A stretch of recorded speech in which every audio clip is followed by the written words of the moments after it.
Madras matinee was pure and pure மக்கள் word spread பண்ணி பார்த்த படம் தான். தியேட்டரில் ஷோ பார்க்கும்போது ஒருத்தர் அப்படியே துப்பிட்டு போனார்.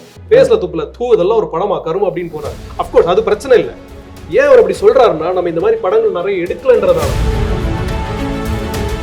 நீங்கள் படத்தை வந்து விட்டுட்டம் போல் இருக்கு. நம்ம என்னடா இது இந்த சீன் வந்து எடுக்க தெரியாமல் நின்றுட்டு இருக்கோமே அப்படின்ற மாதிரி பயமாயிடுச்சு. அது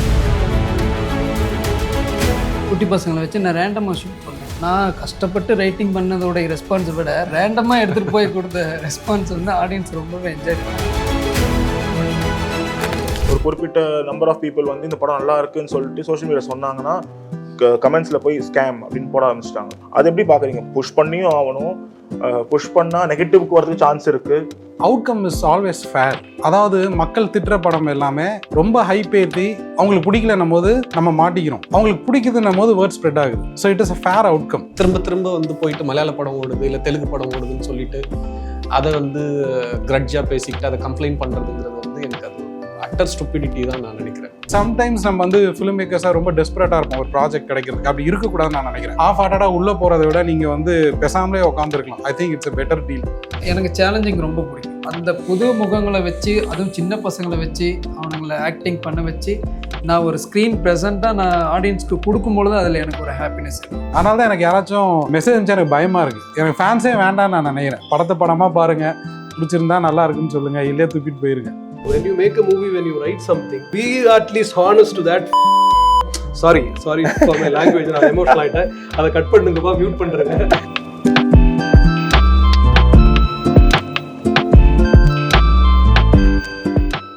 வணக்கம் and welcome to game changers 2025.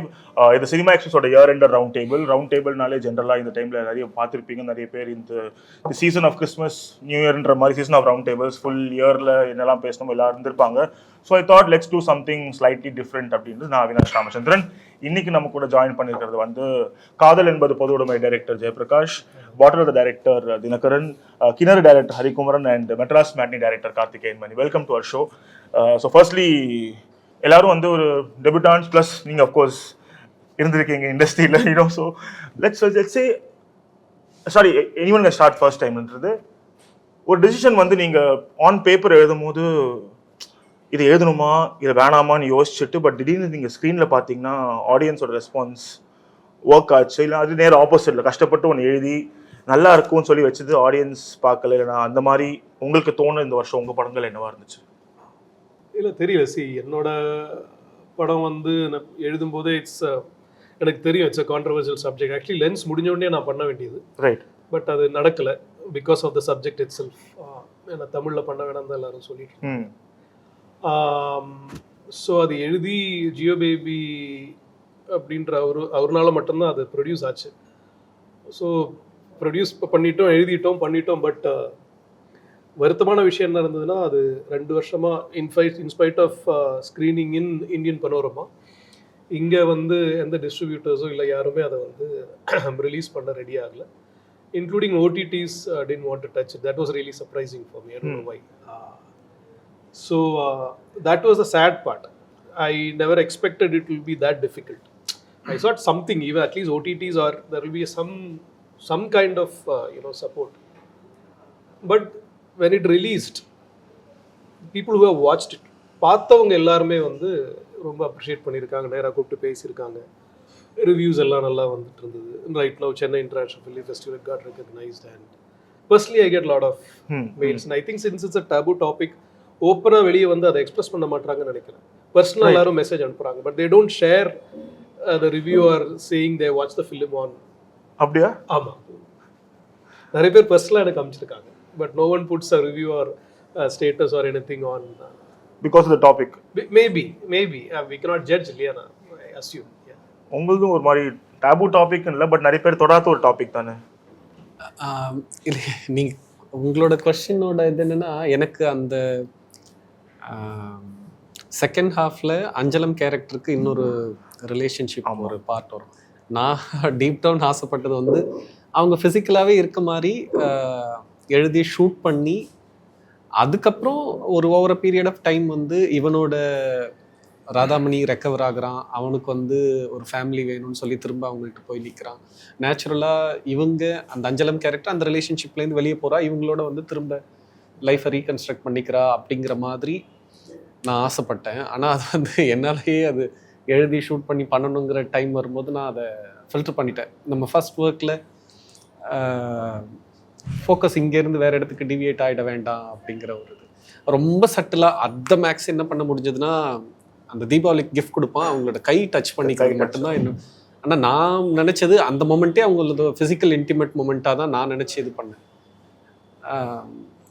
அது எனக்குள்ளவே அந்த தயக்கம் இருந்தது தான் அது பண்ணுறதுக்கு. ஆமாம். உங்களுக்கு கிணறுல அந்த மாதிரி இருந்துச்சு? எனக்கு கிணறுல வந்து நான் ரைட்டிங் பண்ணினதை விட டியூரேஷன் வந்து எனக்கு கொஞ்சம் கம்மியாக இருந்தது. லைக் நான் அதுக்கு நான் என்ன பண்ணேன்னா, ரேண்டமாகவே நான் போய் ஷூட் பண்ணேன். குட்டி பசங்களை வச்சு நான் ரேண்டமாக ஷூட் பண்ணேன். நான் கஷ்டப்பட்டு ரைட்டிங் பண்ணதோடைய ரெஸ்பான்ஸை விட ரேண்டமாக எடுத்துகிட்டு போய் கொடுத்த ரெஸ்பான்ஸ் வந்து ஆடியன்ஸ் ரொம்பவே என்ஜாய் பண்ணாங்க. ஸோ அதே எனக்கு ஒரு இது கொஸ்டின் வந்து என்ஜாய் பண்ணுவாங்கன்னு எக்ஸ்பெக்ட் பண்ணி பட் என்ஜாய் பண்ணலாம் அந்த மாதிரில. ஆக்சுவலி எனக்கு ஓவராலாகவே ரொம்ப சர்ப்ரைஸ் தான் மெட்ராஸ் மேட்னி. ஏன்னா நான் வந்து முழுக்க முழுக்க எனக்கு பிடிச்ச ஒரு படத்தை ஸ்க்ரீனில் பார்க்கணும் தான் நான் எழுதினேன். அப்படிதான் ரொம்ப சின்னதாக தான் நான் ஆரம்பித்தேன். அதுவாக தானா அதோட சைஸை ஒரு மாதிரி எடுத்துச்சு. பட் எனக்கு நான் மறக்க மாட்டேன், காசி தேட்டரில் தான் எங்களோட ஃபஸ்ட்டு ஷோ. மக்கள் ரொம்ப அதிகமாக ரசித்து பார்த்தது வந்து அந்த ஃப்ளாஷ்பேக் போர்ஷன். சிரிச்சுக்கிட்டே இருந்தாங்க. நான் அதை கண்டிப்பாக எதிர்பார்க்கல. நான் செகண்ட் ஹாஃபில் தான் விஜய் டிவி ராமர் சார் வருவார், வழக்கமாக வர எல்லா காமெடியன்ஸும் அதுக்கப்புறம் தான் வருவாங்க. பட் அவங்க ஃப்ளாஷ்பேக்கை என்ஜாய் பண்ணது வந்து எனக்கு ரொம்ப ரொம்ப பெரிய சர்ப்ரைஸ். ஸோ அப்படி தான் எனக்கு ஃபீல் ஆச்சு. இப்போ ஆன் செட்டில் வந்து இப்போ என்ன சொல்லுவாங்க, டேரக்டர் தான் கேப்டன் ஆஃப் த ஷிப்னு சொல்லுவாங்க. அது உண்மைதான் வச்சுக்கோங்களேன். பட் ஏதாவது ஒரு பாயிண்ட்ல உங்களுக்கு வந்து நம்ம கையில் இது இல்லை அப்படின்னு தோணுமா? பிகாஸ் ஏ வந்து டெபியூட்டான் டைரக்டராக இருக்கலாம், இல்லை உங்களில் வந்து லெட்ஸ் சே டாபிக் கான்ட்ரவர்ஷியலாக இருக்கிறதுனால at some point you feel நம்ம கையில் படம் இல்லைன்னு தோணுமா? Like let's say people coming and telling you this that, இதை பண்ணாதீங்க அதை பண்ணாதீங்க, இந்த ஆங்கிள் எடுக்கலாம் அந்த ஆங்கிள் எடுக்கலாம்னு சொல்ல நம்ம தானே கேப்டன், நம்ம ஏன் டெசிஷன் எடுக்கலைன்றது தோணுமா? ஷூட்டிங் டைமில் சொல்லுங்கள். ஆமாம். இல்லை, எனக்கு அப்படி தோணுனதில்லை. எனக்கு அந்த மாதிரி கமெண்ட்ஸ் வந்ததும் இல்லை, வந்தாலும் நான் அதை லிசன் பண்ணுற பர்சன் கிடையாதுன்னு வச்சுக்கோங்களேன். ஆனால் ஒரு சேலஞ்ச் என்னென்னா, அவன் அந்த பாரில் குடிச்சிட்டு தெருவில் வரும்போது ஒரு சண்டை வரும். அந்த சண்டை முடிஞ்சதுக்கப்புறம் தான் வந்து அவனை ரீஹேபில் போடணும்னு ஃபேமிலி டிசைட் பண்ணோம். தெருவில் குடிச்சிட்டு அமக்கலம் பண்ணுறது அது பண்ணும்போதெல்லாம் பிரச்சனை தான். படம் ஆரம்பித்து 3வது நாளோ 4வது நாளோ அந்த சீனை எடுக்க ட்ரை பண்ணோம். ஒரு ஆர்டிஸ்ட்டுக்கு வந்து கால் ஷீட்டு இதாகிடுது. நைட்டு 1 மணிக்கு வேறு இதுக்கு போகணும் அப்படின்னு சொல்லிட்டு அவர் 10 மணிலேருந்தே கேட்டுகிட்டே இருந்தார். 12 மணிக்கு போயிட்டார். அன்னைக்கு அதை கம்ப்ளீட் பண்ண முடியல. அதுக்கப்புறம் போனோம்னா அந்த படம் மொத்தமாக 43 நாள் பாட்டில் ஏதாவது ஷூட் பண்ணோம். 42வது நாள் வரையிலும் அந்த சீன் வந்து திரும்ப போகும்போதெல்லாம் அந்த இடத்துல மழை வந்துடும், ஏதாவது பிரச்சனையாகும். இந்த சீனுன்னு ஸ்கெட்யூல் போட்டாலே அங்கே மழை வந்துடும். அன்னைக்கு எடுக்க முடியாது. ஏன்னா பாதி சீன் வந்து நார்மலாக ட்ரையான இதில் எடுத்துட்டோம். அது ரொம்ப ஃப்ரஸ்ட்ரேட்டிங்காக இருந்தது. ஈவன் அந்த சீனை கம்போஸ் பண்ணுறதுக்கு எனக்கு வரல. அது ஒரு 4 பேஜ் இது, அவ்வளோ க்ரௌடு தெரு முழுக்க வச்சு அதை எஸ்டாப்ளிஷ் பண்ணி எடுக்கிறது, கம்போஸ் பண்ண வரல, ரொம்ப குழப்பமாயிடுச்சு. அது ஃபஸ்ட் டே அது நின்றுட்டு போனப்பெல்லாம் எனக்கு ஐயோ படத்தை வந்து விட்டுட்டோம் போல் இருக்கு, நம்ம என்னடா இது இந்த சீன் வந்து எடுக்க தெரியாமல் நின்றுட்டு இருக்கோமே அப்படின்ற மாதிரி பயம் ஆயிடுச்சு. அது அப்புறம் 2-3 டைம் மழை வந்து நின்னதுக்கப்புறம் வந்து நைட்டு உட்காந்து அடுத்த டே ஷூட் போகிறதுக்கு முன்னாடி ப்ராப்பராக storyboard shot by shot storyboard போட்டு எடுத்துகிட்டு போயிட்டு அப்புறம் கம்போஸ் பண்ணேன்.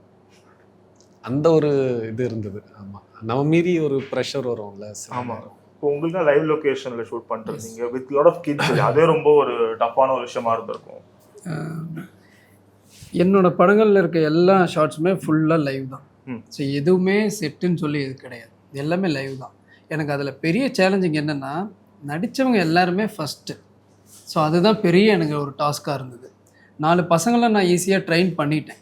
ஸோ செலெக்ஷன் ப்ராசஸ்லேயே எனக்கு ஒரு 50% ஒர்க் முடிஞ்சிருச்சு. அந்த கான்ஃபிடென்ட்டில் தான் நான் அவங்கள ஷூட்டுக்கு எல்லாமே ப்ரிப்பேர் பண்ணிருந்தேன். அதை தவிர்த்துட்டு சின்ன கேரக்டர்ஸ் தான் எனக்கு பயங்கரமான சேலஞ்சிங்காக இருந்தது. ஒரு சின்ன 2-3 டைலாக் கூட அவங்களால வந்து சொல்ல முடியல. எடிட்டில் தான் நான் பயங்கரமான சேலஞ்சிங் வந்து ஃபேஸ் பண்ணேன். எனக்கு அந்த ஆன் ஸ்பாட்டில் தான் வந்து என்ன தான் நம்ம ஒர்க் பண்ணுறோம், ஒரு வேளை நம்ம மேலே தான் மிஸ்டேக், இவங்களை கரெக்டாக ட்ரெயின் பண்ணலையோ, சின்ன கேரக்டர்னு நினச்சோம், ஒரு டைலாக் தான் நினச்சோம், ஆனால் அதுக்கே 2-3 ஹவர்ஸ் போனோம். ஸோ அந்த டைம் எடுத்தப்போ எனக்கு ஒரு ஸ்ட்ரகிள் இருந்தது. இப்போ நீங்க producer ஆமா. அவங்க அதனால எனக்கு அந்த பிரச்சனை இல்லை. இன்னொன்று கேமராமேன் ஹோல் டெக்னிக்கல் க்ரூவே வந்து ஸ்கிரிப்டுக்கு அலைன் ஆகிட்டோம். காளி வெங்கட் சார் உட்பட யாருக்கும் வந்து எந்த கருத்து வேறுபாடும் இல்லை. இன்னொன்று நான் ரொம்ப முக்கியமாக என்ன நினைக்கிறேன்னா, இப்போ நான் ஆசைப்பட்ட ஆக்டர்ஸ் கிட்ட போகும்போது அவங்களுக்கு ஏதாச்சும் ஒரு டிஃப்ரென்ஸ் இன் ஒப்பீனியன் இருக்குன்னா அதை அங்கேயே வந்து சார்ட் அவுட் பண்ணுறது ரொம்ப முக்கியம். அவங்களுக்கு பிடிக்கலன்னா நானே எனக்கும் உடன்பாடு இல்லைன்னு நான் ஓப்பனாக சொல்லிடுவேன். ஐடியாலஜிக்கல் டிஃப்ரென்ஸோட ஷூட்டிங் போகிறது வந்து என்னை பொறுத்த வரைக்கும் ஒரு பிளண்டர். ஸோ ஸ்கிரிப்ட் ஸ்டேஜ்லேயே அது ஃபில்டர் அவுட் ஆயிடுச்சு. யாருக்கெல்லாம் ஹாஃப் ஹார்ட்டடாக இருக்காங்களோ, யாரெல்லாம் வந்து இல்லை இது ஒத்து வரலன்னு சொல்கிறாங்களோ, அதை அங்கேயே நானே ஃபில்டர் அவுட் பண்ணிட்டேன். ஐ வாஸ் நாட் வெரி ரொம்ப டெஸ்பரேட்டாக இவங்க தான் நடிச்சாகணுன்ற அப்ரோச்சில் நான் இல்லை. ஸோ ஒன்று அது இது ஒன்ஸ். ஸோ இந்த கிளாரிட்டியோட ஷூட்டிங் போகும்போது எல்லாமே ஈஸியாக இருந்தது. மெட்ராஸ் மேட்னி வந்து one of the most organic ப்ராசஸாக எனக்கு ஃபீல் ஆச்சு. ஆக்டர்ஸ், டெக்னீஷியன்ஸ் யாருமே வந்து மிஸ்ஐலண்டாக இல்லை. இன்னொன்று நான் தெளிவாக இருக்கேன். இப்போ நான் எக்ஸ்டர்னல் ப்ரொடக்ஷன்ஸுக்கு வேலை பார்த்தாலும் எல்லாத்தையும் வந்து நம்ம ஸ்கிரிப்ட் ஸ்டேஜ்லேயே பேசிக்கிறது ரொம்ப ரொம்ப முக்கியம் நான் நினைக்கிறேன். கொஞ்சம் சம்டைம்ஸ் நம்ம வந்து ஃபிலிம் மேக்கர்ஸாக ரொம்ப டெஸ்பரேட்டாக இருப்போம் ஒரு ப்ராஜெக்ட் கிடைக்கிறதுக்கு. அப்படி இருக்கக்கூடாதுன்னு நான் நினைக்கிறேன். ஹாஃப் ஹார்ட்டடாக உள்ளே போகிறத விட நீங்கள் வந்து பெசாமலே உட்காந்துருக்கலாம். I think it's a better deal.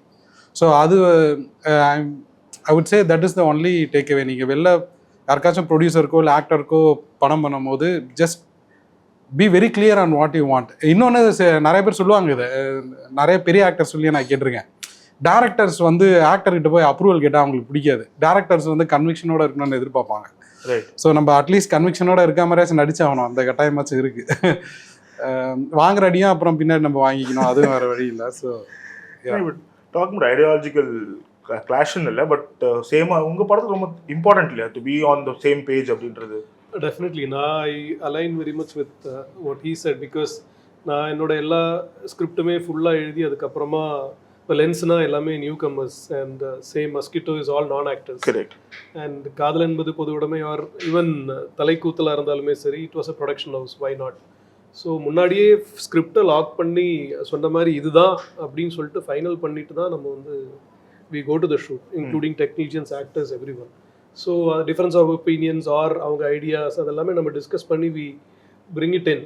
And I believe it's a combined effort. இப்போ நான் ஒரு ஷார்ட் வைக்கிறேன், அது நல்லா இருக்குது, எனக்கு பிடிச்சிருக்குன்னா maybe my cinematographer can say why not even try this. And if I have the time, suppose I not running out of time, I would say okay let us take it. எடிட்டில் பார்க்கலாம், எடிட்டில் maybe I might like this. So I am little flexible that way. Even with actors நான் இப்படி பண்ணுறேன் அப்படின்னா okay பண்ணுங்க, let me see அப்படின்னு சொல்லிட்டு ஐ make my decision in the edit. Because sometimes you never know. Correct. Yeah. You had seasoned actors also. Yeah. Like right from இப்போ ரோஹிணி அவங்க எடுத்துக்கிட்டாலும் சரி. Fortunately காதலன்றது பொதுவாக எஸ் நிறைய லாங் ஷார்ட்ஸ் அதெல்லாம் இருக்கு. And it's very dialogue intensive film.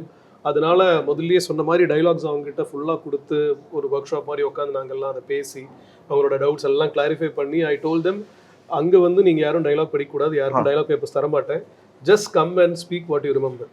Okay. Unless you forget everything, I won't give you the scene paper. இப்போ பாட்டில் ராதாலையும் வந்து அது ரொம்ப ஒரு இன்டென்ஸான ஒரு கேரக்டர் ட்ரிவன் ஃபிலிம் தானே அது. இப்போ நீங்கள் ஸ்டார்டிங்லேருந்து அவரோட ஒரு லைஃப் ஸ்டோரி பார்க்க போறீங்க. ஸோ நீங்களும் ரிஹர்சல்ஸ் நிறைய எடுத்த ஒரு ஃபில்ம் மேக்கராக இருந்தீங்கன்னா உங்கள் ஸ்பேஸ் இருந்துச்சு அது பண்ணுறதுக்கு? ஆமாம்மா, நான் ஃபுல்லாக ஒரு 20 days ஒர்க் ஷாப் மாதிரி எல்லா ஆக்டர்ஸுமே கூப்பிட்டுட்டோம். மேஜராக சோமன்னு, ஜான்வி ஜன்னா அவங்க மட்டும் ரொம்ப பிஸியாக இருந்தாங்க, வர முடியல. மீதி எல்லாருமே இருந்தாங்க. லாஸ்ட் 3 days மட்டும் அவங்க ஜாயின் பண்ணிக்கிட்டாங்க. மற்ற எல்லாருக்குமே வந்து ப்ராப்பராக ஈவன் வேறு கேரக்டர்ஸோட லைன் கூட இவங்கள்ட்ட சொல்லி ரிஹர்ஸ் பண்ணிகிட்டே தான் இருந்தோம். ரிஹர்ஸ் பண்ணும்போது அவங்க வந்து அந்த கேரக்டராக சில லைன்ஸ் வந்து எக்ஸ்ட்ரா அவங்க ஆட் பண்ணுறது, இன்ட்ரெஸ்டிங்கான விஷயம் அவங்க லைஃப்லேருந்து ஆட் பண்ணுறதுலாம் நான் ஸ்கிரிப்டில் ஆட் பண்ணியிருக்கேன். எனக்குமே அது சப்போர்ட்டிவாக தான் இருந்துச்சு. சில சீன்ஸ் வந்து அங்கே அவங்க பர்ஃபார்ம் பண்ணுறதுலேருந்து பார்த்து அதை இன்னும் ட்ராமேட்டிக்காக பண்ணலாம் அப்படிங்கிறதெல்லாம் அங்கேருந்து எனக்கு என்னால் கிராப் பண்ண முடிஞ்சது. இப்போ ஒர்க்கிங் வித் நியூ ஆக்டர், இப்போ உங்கள் படமும் சரி, இப்போ எல்லாமே மிக்ஸ் ஆஃப் ஆக்டர்ஸ் இருக்காங்க. இப்போது என்டையர் இப்போ காளி வெங்கட் அவர் சைட்லேயே ஒன்று போனீங்கன்னா ரோஷினி கன்சிடரபிளி நியூவர் ஆக்டராக இருப்பாங்க. இங்கேயும் வந்து இஃப் யூ ஹேவ் அஃப்கோர்ஸ் உங்களுக்கு ஸ்டால் வாட்ச் இந்த பக்கம் இருந்தாலும் there are considerably newer actors இருக்காங்க. உங்களுக்கு full and full new actor இருந்தாலும் விவேக் பிரசன்னா ஒரு இன்ட்ரெஸ்டிங் ரோல் பண்ணியிருப்பாரு. ஸோ இந்த அவங்களாம் சேர்ந்து ஒரு இடத்துல வரும்போதோ இல்லைனா வந்து how do you handle that? நான் ஆக்டர்ஸ் சொல்ல ஒரு கன்சிடரபிள் எக்ஸ்பீரியன்ஸ் கம்மியான ஆக்டர்ஸ் இருப்பாங்க. உங்களுக்கு எது வேணும் எது வேணாம்னு சொல்றதுக்கான ஸ்பேஸ் உங்களுக்கு இருக்குமா எப்பவுமே? இல்லைங்க, அதான் இந்த என்சம்பிள் கேஸ்ட் வரும்போது சொன்ன மாதிரி சே ஃபார் எக்ஸாம்பிள் இப்போ என்னோட படத்தில் அனுஷான்ற ஆக்ட்ரஸ் இருந்தாங்க. She is not very senior or she is just upcoming and மற்றவங்க எல்லாருமே ரொம்ப சீனியர். ஸோ அந்த ஒரு இன்டிமிடேஷன் ஃபேக்டர் இருக்க தான் செய்யும். பட் ஐ பிலீவ் நம்ம ஷூட்டுக்கு முன்னாடியே அவங்கள எல்லாரையும் கூப்பிட்டு நான் சொன்னேன் இல்லையா, உட்கார வச்சு ஜாலியாக பேசி அந்த ஸ்கிரிப்ட் ரீடிங்லாம் பண்ணி அவங்க யார் என்ன ஏதுன்னு தெரிஞ்சதுன்னா ஒரு ஐஸ் பிரேக் ஆகும். நெக்ஸ்ட் ஆப்வியஸ்லி எல்லா பெரிய ஆக்டர்ஸ்க்குமே எனக்கு தெரிஞ்சு first day of the shoot எல்லாருமே நர்வஸாக தான் இருப்பாங்கன்னு நினைக்கிறேன். And I feel you make them comfortable and you know take it easy. And நான் எப்பவுமே ஃபர்ஸ்ட் நாள் வந்து ரொம்ப ஈஸியாக சிம்பிளாக தட் இஸ் எனக்கு அவங்க என்ன பண்ணாலும் ஓகேன்ற மாதிரி சீன்ஸ் தான் எடுப்பேன் generally. I don't go into then when they get comfortable and I schedule it that way. Okay. So எனக்கு it has worked so far. Yeah. நீங்களும் அப்படிதான் ஃபர்ஸ்ட் டே ஃபர்ஸ்ட் ஷூட் இதை அப்படி தான் எடுத்தீங்களா? இல்லை, நான் என்னன்னா கொஞ்சம் இது பீப்புள் மேனேஜ்மெண்ட் தான். ஒருத்தரும் ஒரு மாதிரி. இப்போ ஃபார் எக்ஸாம்பிள் சத்யராஜ் சார் என்ன ஜோனில் இருப்பாருன்னு எனக்கு சுத்தமாக ஐடியா இல்லை. ஸோ அதனால் நான் என்ன பண்ணேன், அவரோட ஃபஸ்ட் டே ஆஃப் ஷூட்டில் வந்து கிட்டத்தட்ட ஒரு 2 மணி நேரம் நான் ஜஸ்ட் பேசியிருப்பேன். அவரில் ஃபீல் எனக்கு லைட்டாக கிண்டல் பண்ணார், நீங்கள் வந்து பேசாமல் இருந்தீங்கன்னா நம்ம ஒரே நாளில் முடிச்சிருக்கலாம் அதை அப்படி.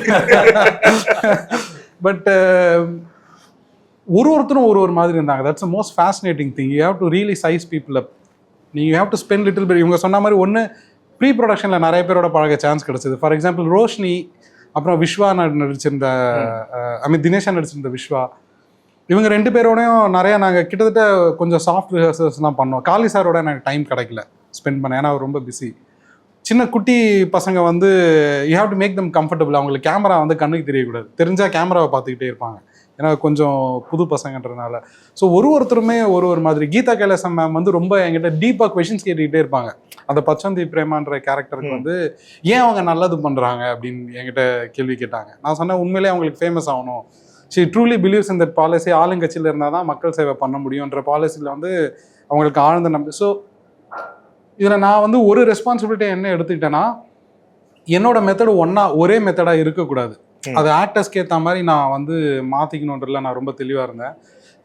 ரொம்ப நான் ஆக்சுவலி கொஞ்சம் நர்வஸாக ஃபீல் பண்ணது சத்யராஜ் சார். ஏன்னா எனக்கு தெரியல, ஐ மீன் அவர் பயங்கரமான தமிழ் சினிமாவோட தக்கு அவர். ஸோ அவர் எப்படி ஹேண்டில் பண்ணுறது எனக்கு எதுவுமே புரியல. So I spend time. I just shooting டேலே நான் சொன்ன மாதிரி ஒரு 1.5 மணி நேரம் 2 ஹவர் பேசினேன். அது கிண்டல் தான் பண்ணார் என்ன, ஒரே நாளில் முடிச்சிடலாம் சார் அப்படின்னாரு. பட் ஐ ஃபெல்ட் அது ஹெல்ப் பண்ணுச்சு. கடைசியில் ஒரு விஷயம் வந்து என்னால் கிட்டத்தட்ட ஒரு 7-8 டேக் கேட்க முடிஞ்சது என்னால். அவர் he was very cooperative, most professional, பயங்கர ப்ரொஃபஷனல்.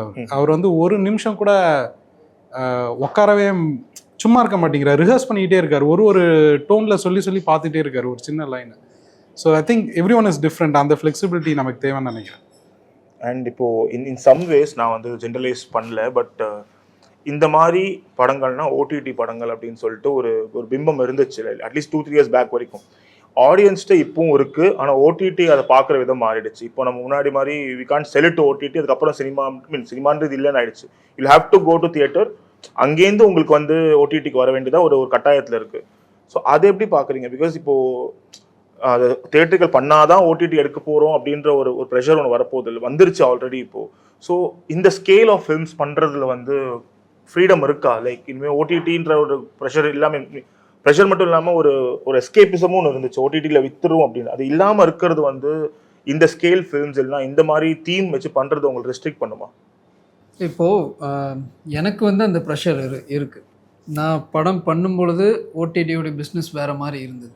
இப்போது ரிலீஸ் ஆகிற டைம் வந்து அதனுடைய ப்ரெஷர் ரொம்ப அதிகமாக இருக்குது. தேட்ரிக்கல் போனால் தான் ஓடிடிக்கு வருது. ஸோ அப்படி வந்து ஓடிடியோடைய கண்டிஷன்ஸ் இருக்குன்றதுனால இப்போ அடுத்த அப்கமிங் ஆஸ்பைரிங் ஃபில்ம் மேக்கர்ஸ் வந்து இண்டிபெண்ட்டாக எடுக்கிறதுல ஒரு ரிஸ்க் இருக்குது. அது ரொம்ப ப்ரெஷராக இருக்குது. தேட்ரிக்கல் போனால் மட்டும்தான் ரிஸ்க் இருக்கும் அப்படின்னு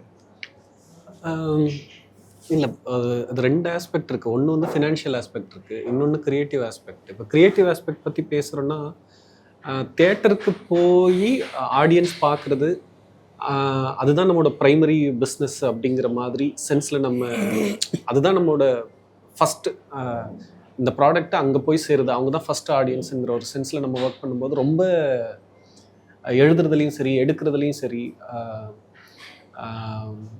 ரொம்ப எஃபோர்ட் போட்டு சின்சியராக ஜென்யூனாக நம்ம ஒர்க் பண்ணால் தான் அதை கிராக் பண்ண முடியும். அவங்கள என்டர்டெயின் பண்ணுறதுக்கு நம்ம மெனக்கிட வேண்டியதாக இருக்குது. அந்த ஸ்பேஸே இல்லை. ஓகே, நான் தியேட்டருக்கு வர்றதுக்கு முன்னாடியே வந்து ஓடிடிலையும் டெலிவிஷனும் வந்து இன்வெஸ்ட்மெண்ட்டை வந்து பிரேக் ஈவன் பண்ணிடுது அப்படின்னும்போது ரொம்ப வீக்கான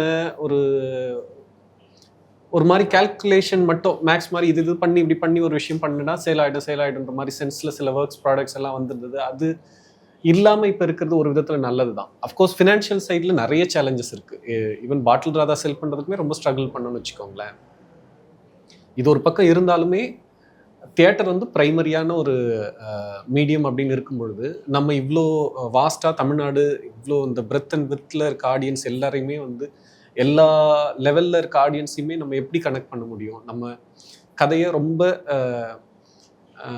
ஒரே தன்மையில் சொல்லிடாமல் இவங்களையுமே எப்படி இதுக்குள்ளே இன்க்ளூட் பண்ண முடியும்? இன்க்ளூட் பண்ணி எப்படி நம்மளோட விஷனை லூஸ் பண்ணாமல் என்டர்டெயின் பண்ணி சொல்ல முடியுங்கிற அந்த யோசனைங்கிறது ஃபில்ம் மேக்கரும் க்ரோ ஆகிற இடம் தான் அது இம்பார்ட்டன்ட் தான். எனவே அது பாசிட்டிவாக தான் நான் பார்க்குறேன். திரும்ப சினிமா சென்டர் பண்ணி இந்த மீடியம் வந்து இதோட பிஸ்னஸ் மாறுதுங்கிறது இருக்கிறதுங்கிறது வந்து தேவையும் கூடன்னு தான் நான் நினைக்கிறேன்.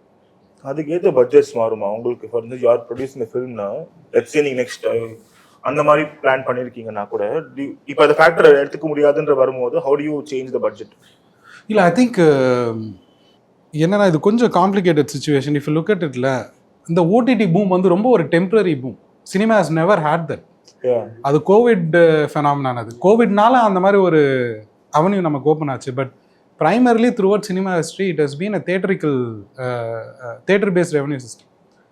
ஸோ ஆனால் அதில் வந்து இப்போ என்ன கேட்டிங்கன்னா தேட்டர் தான் most democratic way of film being judged. Audience பார்க்குறாங்க, டிக்கெட் வாங்குறாங்க, டிக்கெட்டுக்கு ஒரு ப்ரைஸ் இருக்குது. இப்போ ஓடிடி எனக்கு அப்படி ஃபீல் ஆகலை. ஓடிடியில் செல் பண்ணும் போது அவங்க என்ன டேர்ம்ஸு எதை பேஸ் பண்ணி டிசைட் பண்ணுறாங்க அதே நமக்கு புரிய மாட்டேங்குது. So I still feel it goes back to the fact that அவர் சொன்ன மாதிரி சினிமான்றது வந்து ஒரு theatre medium. Small films are possible. But எனக்கு மெட்ராஸ் மேட்ரியில் வந்து ஒரு மிகப்பெரிய டேக்அவே என்னென்னா, யூ ஷுட் ஹாவ் உங்கள் ப்ரொடக்ஷன் பட்ஜெட்லேருந்து 2 மடங்கு மார்க்கெட்டிங் பட்ஜெட் தேவை. நான் ப்ரொடியூசராக சொல்கிறேன். இப்போ ட்ரூ கண்டிப்பாக தேவை. You can push it. அந்த விசிபிலிட்டி கிரியேட் பண்ண முடியும். இப்போ மெட்ராஸ் மேட்னிக்கு வந்து மெயின் ஸ்ட்ரீம் சப்போர்ட் கிடைக்கல. இப்போ டிப்பிக்கலாக மூவி ரிவ்யூ பண்ணுறவங்க ரிவ்யூ பண்ணல. ரைட். எனக்கு சினிமாவில் யாருமே தெரியாது. I had 0 contacts, literally 0 contacts. Abhishek Raja was the only gateway எனக்கு. ஸோ எனக்கு ஒரு விஷயம் இதில் என்ன சந்தோஷமாக இருக்குன்னா, ஒரு கம்ப்ளீட்டாக இண்டிபெண்ட்டாக படம் எடுத்து I'm saying not even assistant டைரக்டராக வேலை செய்யாமல் ஒரு அவுட் சைடராக ஒரு விசிபிலிட்டி கிரியேட் பண்ண முடிஞ்சுது. I just wish I had probably ஒரு 4 times the budget of what I had. அது இருந்தால் இட் இஸ் பாசிபிள். ஸோ என்னன்னா, எனக்கே இப்போ நான் சின்ன படம் கண்டிப்பாக நான் பண்ணுவேன். நான் கண்டிப்பாக ப்ரொடியூஸ் பண்ணுவேன். But I would definitely have production காஸ்ட்டை விட 2 to 3 times பட்ஜெட். இதை வந்து இது நான் சொல்கிறது புதுசும் இல்லை. இதுதான் ஹாலிவுட் மந்த்ராவும். அவங்க நீங்கள் பாருங்களேன், யார் நடித்தாலும் இந்தோனேஷியாவில் ஒரு கிராமத்தில் கூட படத்தை போய் சேர்த்துருவாங்க. ஏன்னா அவங்களோட ஒன்று அவங்களுக்கு வைடர் டிஸ்ட்ரிபியூஷன் இருக்குது. ரைட். ரெண்டாவது அந்த வைடர் டிஸ்ட்ரிபியூஷனை காம்பன்சேட் பண்ணுற மார்க்கெட்டிங் பவர் அவங்களுக்கு, மார்க்கெட்டிங் பட்ஜெட் இருக்குது. So that's how they plan the film. கண்டிப்பாக நான் second time if I make a small budget film அப்படி தான் நான் அதை பண்ணுவேன். நான் ப்ரொடக்ஷனை வந்து எவ்வளோ கம்மியாக பண்ண முடியுமோ பண்ணிவிட்டு then I will invest on marketing. அப்போ தான் உங்களால் ஸ்டார்ஸை க்ரியேட் பண்ண முடியும். It takes investment to create stars. Right. Fair enough. இல்லைனா you keep depending on existing people. யாருக்கு விசிபிலிட்டி இருக்கோ, யாருக்கு வைராலிட்டி இருக்கோ, அங்கே போக வேண்டிய அதுக்குள்ளே தான் நம்ம இருப்போம். ஆமாம். ஸோ நீங்கள் வந்து புதுசாக ஒருத்தரை உருவாக்கணும் அப்படின்னா நீங்கள் ஹேவ் டு இன்வெஸ்ட் மணி. வேறு வழியே இல்லை. இப்போ எனக்கு ஒரு டவுட் இருக்குது. என்னென்னா, படத்துடைய பட்ஜெட்குள்ளேயே நம்ம மார்க்கெட்டிங் பட்ஜெட்டும் ஆட் பண்ணிடணுமா? அப்போது ஒரு விஷயம், ஒரு ஃபேக்டர் வந்து சாங் ஒரு ஃபேக்டர். இப்போ வந்து எங்கள் படத்தில் வடிவேல் சார் பாட்டு பாடியிருந்தார். பட் நான் வந்து அந்த மார்க்கெட்டிங் பட்ஜெட்டை தான் நான் அதை பார்த்தேன். ஸோ சாங்ஸுக்கு அந்த ஒரு லெவரேஜ் இருக்குது. பட் பியாண்ட் தட் எனக்கு தெரிஞ்சு எனக்கு என்ன ஃபீல் ஆச்சுன்னா, எங்கெல்லாம் நாங்கள் ஃபிசிக்கலாக போய் படத்தை ப்ரொமோட் பண்ணோமோ, எந்த ஊர்லலாம் இன்ஃப்ளூயன்சஸ், இப்போ இன்ஃப்ளூயன்சஸ் மூலமாக தான் நமக்கு வேர்ட் ஸ்ப்ரெட் ஆகுது. அவங்களெல்லாம் கூப்பிட்டு படத்தை காமிச்சு அவங்க ஸ்ப்ரெட் பண்ணால் தான் உண்டு. ஏன்னா இப்போ மெயின் ஸ்ட்ரீம் உங்களை அக்செப்ட் பண்ணிக்கலனா, இல்லை மெயின் ஸ்ட்ரீமாக யாரும் உங்கள் படத்தை கவர் பண்ணல அப்படின்னா தென் எனக்கு இது ரொம்ப டெமோக்ராட்டிக் ப்ராசஸாக ஃபீல் ஆச்சு. என்னால் முடியுது, நான் ஒரு 10 பேரை கூப்பிட்றேன், பிடிச்சிருந்தா அவங்க பேச போகிறாங்க அவங்களுக்கு பிடிச்ச விதத்தில். ஸோ எனக்கு படத்துக்குள்ளேயே எம்பர்ட் ஆனது வந்து கேஸ்டிங், மார்க்கெட்டிங் பெர்ஸ்பெக்டிவ் வந்து சொல்கிறது கேஸ்டிங், சாங்ஸு. பட் சின்ன படங்கள்னும் போது பெரிய ஸ்டார்ஸை அட்ராக்ட் பண்ண முடியாத பட்சத்தில் நீங்கள் புது ஆளை வச்சு போகும்போது அவங்கள புஷ் பண்ணுறதுக்கு உங்களுக்கு வந்து மார்க்கெட்டிங் பட்ஜெட் தேவை. இது அவுட் சைட் ஆஃப் ப்ரொடக்ஷன், அது கண்டிப்பாக அது தேவை. ஹீரோ சென்ட்ரிக் தாண்டி கேரக்டர் சென்ட்ரிக்காக நம்ம போகும்பொழுது எக்ஸ்ட்ரா மார்க்கெட்டிங் பட்ஜெட் தேவை கண்டிப்பாக. But to play the devil's advocating இப்போ இன்ஃப்ளூயன்சர் மார்க்கெட்டிங்னால ஓடிடி ரிலேட்டடாக பேசும்போது இது நம்ம இப்போ இருக்கிறது வந்து ரொம்ப காம்ப்ளெக்ஸான டஃப்பான சுச்சுவேஷன் தான். எதர் ஓடிடியா இல்லை தியேட்ரிக்கலோட ஸ்பேஸ் இன்னும் எவ்வளோ டைம் வந்து ரீடைன் ஆகும் அப்படிங்கிற மாதிரியான சேலஞ்சஸும் இங்கே இந்தியன் சினாரியோ மட்டும் இல்லை, குளோபலாகவே இருக்குது. ஆக்சுவலாக டெல்தரோன்னு சொல்லிட்டு ஒரு ஷேப் ஆஃப் வாட்டருக்கு வந்து ஆஸ்கர் வாங்கியிருப்பார். அவரோட ஃப்ராங்கன்ஸ்டைன் வந்துருந்தது. யூஸ்வலாக 4000 5000 ஸ்க்ரீன்ஸ் வந்து அவரோட ஃபிலிம்ஸ் எல்லாம் பண்ணுவாங்கன்னு சொல்லுவாங்க அமெரிக்காவில் மட்டும். ஆனால் ஃப்ராங்கன்ஸ்டைன் வந்து ஒரு மேஜர் ஓடிடி வந்து அந்த படத்தை வாங்குறாங்க. தியேட்ரிக்கல் ரிலீஸ்லேருந்து 28 days 30 daysலையோ இல்லை 45 days டைமில் வந்து அவங்க ஓடிடிக்கு வரணும்னு இது பண்ணுறாங்க. அவங்க என்ன பண்ணுறாங்கன்னா மொத்தமாக வந்து ஹோல்ட் பண்ணிடுறாங்க, ஓவர்சீஸ் ரிலீஸே கட் பண்ணிடுறாங்க. அமெரிக்காக்குள்ளே மட்டுமே அவங்க வந்து 350 ஸ்க்ரீன்ஸோ 375 ஸ்க்ரீன்ஸ் தான் மட்டும் எவ்வளோ தியேட்டர் வேணுமோ அந்த மாதிரி மட்டும் பண்ணுறாங்க. ஒரு மேஜர் செயின் ஆஃப் இங்கே பிவிஆர் மாதிரியான அங்கே இருக்க ஒரு மேஜர் செயின் ஆஃப் தியேட்டரோட அவங்க அசோசியேட்டே ஆகலை. ரைட். அவ்வளோ பெரிய லெஜெண்டரி ஃபில்ம் மேக்கர், அவரோட படம் வந்து படத்தோட அந்த படம் ஃபேஸ் பண்ணுற க்ரைசிஸ்ங்கிறது பெரிய க்ரைசிஸ் தான். அது இப்போ கொஞ்சம் கொஞ்சமாக இந்த சினிமா வந்து இண்டிவிஜுவல் ப்ரொடியூசர்ஸ் கிட்டே இருந்து ஓடிடி ஹவுசஸ் கைக்கு போக போக அவங்க எடுக்கிற டிசிஷன் வந்து என்னவா இருக்கும் எப்படிங்கிறது வந்து ரொம்ப தாட்ஃபுல்லான ஒரு கொஸ்டின் தான். அது only in time will come to know that how it is gonna turn out. ஏன்னா இப்போ டீலிங் வித் இண்டிவிஜுவல் ப்ரொடியூசர் ஒரு பக்கம், கார்பரேட்னா வந்து அக்ரிமெண்ட்லேருந்து சின்ன சின்ன பேர் சில பேசின வரைக்கும் வந்து கேரக்டர் நேம்ஸ்லாம் கூட அவங்க ரொம்ப ப்ராப்பராக இந்த பேர் வைக்கக்கூடாது அந்த பேர் வைக்கக்கூடாதுன்னு சொல்லி ஒரு ஒரு ப்ரெஷர் இருக்கிற டைமில் ஹோப்ஃபுல்லி ஒரு 3-4 years டைமில் வந்து ஒரு மாதிரி கிளியராக பேன் அவுட் ஆகும்னு நினைக்கிறேன் நான். இவர் ஆக்சுவலாக இன்ட்ரெஸ்டிங்காக மஸ்கிட்டோ ஃபிலாசபி கொண்டு பண்ணியிருந்தாரு. அதுவும் வந்து அந்த டைமில் தட் வாஸ் அதுவும் ஒரு இதுவாக இந்த ஓடிடி லென்ஸ் வந்து direct we did a good OTT business தியேட்டருக்கெலாம் கேரளா அண்ட் சென்னை ரிலீஸ் பண்ணோம். அண்ட் அந்த ஓடிடி இருக்கிற தைரியத்தில் தான் நான் மஸ்கிட்டோ ஃபிலாசபின்னு ஒரு படம் பண்ணேன். வெரி லெஸ் பட்ஜெட், 1 லட்சத்தில் கம்மி less than a lakh movie cost, 6 hours shoot பண்ண படம். Of course it didn't have a theatrical release, but it released on Mubi. It was there for 11 months. I didn't get back much money, but lot of people watched it. It was Chennai International Film Festival அந்த படம் இருந்தது. நிறைய ஃபெஸ்டிவல்லாம் போனேன். But OTT release like movie pick that film அந்த டைமில். இப்போ அது சாத்தியமானு எனக்கு தெரியல. ஏன்னா இப்போ சொன்ன மாதிரி என்னோட காதல் என்பது பொதுவிடமே ஓடிடி வெரி சர்ப்ரைசிங். நிறைய பேர் பிக்கப் பண்ணல. And right now it is on Sun NXT. And நம்ம திருப்பி getting back to influencer marketing thing. ஏன்னா இப்போ தட் இஸ் த திங். இப்போ நீங்கள் மெட்ராஸ் மேட்னிக்கு அது ஒரு பாசிட்டிவாக ஒரு பக்கம் வந்து நின்றாலும் சரி, இப்போ என்ன ஆயிடுச்சுன்னா ஆட்டோமேட்டிக்கலாக இப்போது ஒரு குறிப்பிட்ட நம்பர் ஆஃப் பீப்புள் வந்து இந்த படம் நல்லா இருக்குன்னு சொல்லிட்டு சோஷியல் மீடியா சொன்னாங்கன்னா கமெண்ட்ஸில் போய் ஸ்கேம் அப்படின்னு போட ஆரம்பிச்சிட்டாங்க. பிகாஸ் இட்ஸ் ஒன் டைம் 2 வாட்டி கரெக்டாக ஃபிக்ஸ் ஆகிற விஷயமா இப்போ இன்ஃப்ளூயன்சர் மார்க்கெட்டிங்கும் மாறிட்டு இருக்கு. இப்போ நீங்கள் சொன்ன மாதிரி ஒரு படத்தை எவ்வளோ புஷ் பண்ணுமோ அது ப்ரொடியூசருக்கு வந்து தேவைப்படுற விஷயம். டு ரீச் மேக்ஸிமம் ஆடியன்ஸ்ன்றது அவங்களுக்கு ஒரு தேவைப்படுற விஷயமா இருக்கு. அது ஆடியன்ஸ் பார்க்குறது மாறி இருக்குன்றது நமக்கு இப்போ ஸ்லோவாக தெரிய ஆரம்பிக்கும் போது அது எப்படி பார்க்குறீங்க? புஷ் பண்ணியும் ஆகணும், புஷ் பண்ணால் நெகட்டிவ்க்கு வரதுக்கு சான்ஸ் இருக்கு. இல்லை, I think every outcome is always fair. அதாவது மக்கள் திட்டுற படம் எல்லாமே ரொம்ப ஹைப் ஏற்றி அவங்களுக்கு பிடிக்கலன்னும் போது நம்ம மாட்டிக்கிறோம், அவங்களுக்கு பிடிக்குதுன்னும் போது வேர்ட் ஸ்ப்ரெட் ஆகுது. So it is a fair outcome. So நீங்கள் வந்து ஒன்றத்தை புஷ் பண்ணும் போது அதுக்கான ஃபேரான அடியை நீங்கள் வாங்கிடுவீங்க. நீங்கள் ஒரு மட்டமான ப்ராடக்டை இல்லை படத்தை நீங்கள் வந்து ஸ்ப்ரெட் பண்ணும் போது பார்த்துட்டு நீங்கள் சொல்கிற மாதிரி எல்லாம் திட்டிடுவாங்க. நீங்கள் அந்த திட்டம் வாங்கி தான் ஆகணும். நல்லா இருக்கா, the word spreads. That is the only way. I feel social media இருக்குல்ல, I feel it is one of the most powerful things. ஏன்னா நீங்கள் யோசிச்சு பாருங்கள், இப்போ எங்களை மாதிரி இண்டிபெண்டன்ட் பிளேயர்ஸுக்கு மெயின் ஸ்ட்ரீம் கவரேஜ் கிடைக்கல. We don't have contacts. What else can we do? You rely on people. You rely on everyday people. Madras Matinee was pure and pure. மக்கள் வேர்ட் ஸ்ப்ரெட் பண்ணி பார்த்த படம் தான் அது. வேறு எதுவுமே கிடையாது. So I feel that is probably the best thing that could happen to independent film makers. என்ன மாதிரியான இண்டிபெண்டன்ட் ஃபில்ம் மேக்கர்ஸுக்கு தட்ஸ் த பெஸ்ட் திங். நாங்கள் போய் எல்லா பயஸ் எல்லாத்தையும் நீங்கள் தாண்ட முடியும். If you have the means and resources நீங்கள் தாண்ட முடியும். So I am excited about it.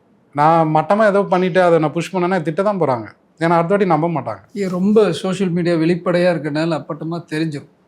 அப்போ திட்டு தான். ஆமாம் ஆமாம், கண்டிப்பாக அது நடக்கும். மொக்க படத்தை நீங்கள் புஷ் பண்ணிங்கன்னா காரியத்துக்கு போவாங்க. அது நம்ம ஒன்றும் பண்ண முடியும். இல்லை, அப்புறம் I just want add one point.